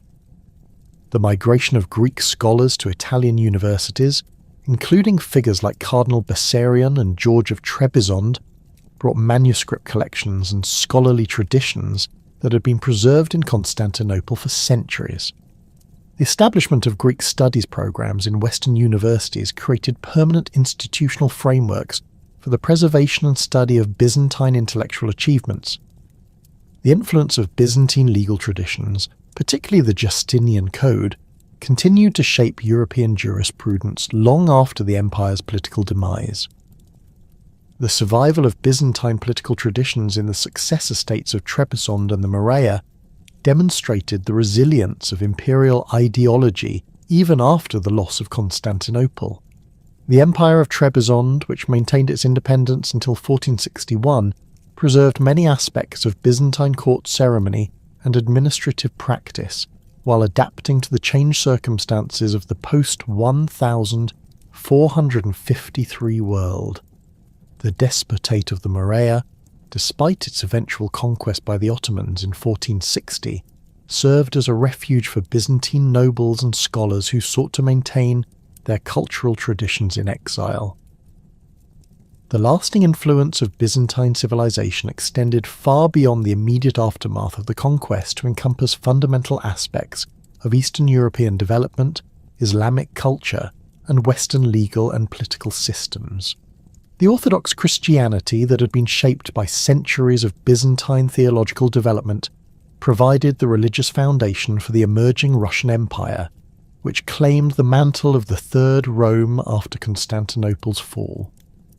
The architectural and artistic traditions developed during the Byzantine period continued to influence Orthodox church construction and decoration throughout Eastern Europe and the Middle East. The Islamic world's relationship with Byzantine cultural achievements reflected both admiration for the empire's intellectual traditions and the practical benefits of incorporating its administrative and legal systems. The Ottoman preservation of Byzantine administrative practices, particularly in the areas of taxation and provincial governance, demonstrated the practical value of imperial institutions that had been refined over centuries of experience. The continued use of Greek as an administrative language in certain regions of the Ottoman Empire reflected the persistence of Byzantine cultural influence even under Islamic rule. The Renaissance movement in Western Europe drew heavily on Byzantine preservation of classical texts and scholarly traditions that had been lost in the West during the medieval period. The availability of Greek manuscripts and the expertise of Byzantine scholars who had migrated to Western universities provided the foundation for the revival of classical learning that characterized the Renaissance. The influence of Byzantine political theory, particularly concepts of imperial authority and the relationship between church and state, continued to shape European political development long after the empire's demise. The modern legacy of the Byzantine Empire encompasses both the preservation of its cultural achievements and the continued influence of its political and religious institutions. The ecumenical Patriarchate of Constantinople, despite its reduced circumstances, maintains its position as the spiritual centre of Orthodox Christianity and continues to exercise influence over Orthodox communities worldwide. The legal principles developed during the Byzantine period, particularly those codified in the Justinian Code, continue to influence modern European legal systems and international law. The fall of Constantinople on May 29, 1453, marked not merely the end of a medieval empire, but the conclusion of a continuous tradition of Roman rule that had endured for over 2 millennia. The Byzantine Empire's transformation from the eastern portion of the Roman Empire into a distinctly Greek Christian state, its survival through centuries of external threats and internal challenges, and its final heroic resistance against overwhelming odds, created a historical legacy that continues to inspire and inform our understanding of political resilience, cultural adaptation, and the complex relationship between temporal and spiritual authority.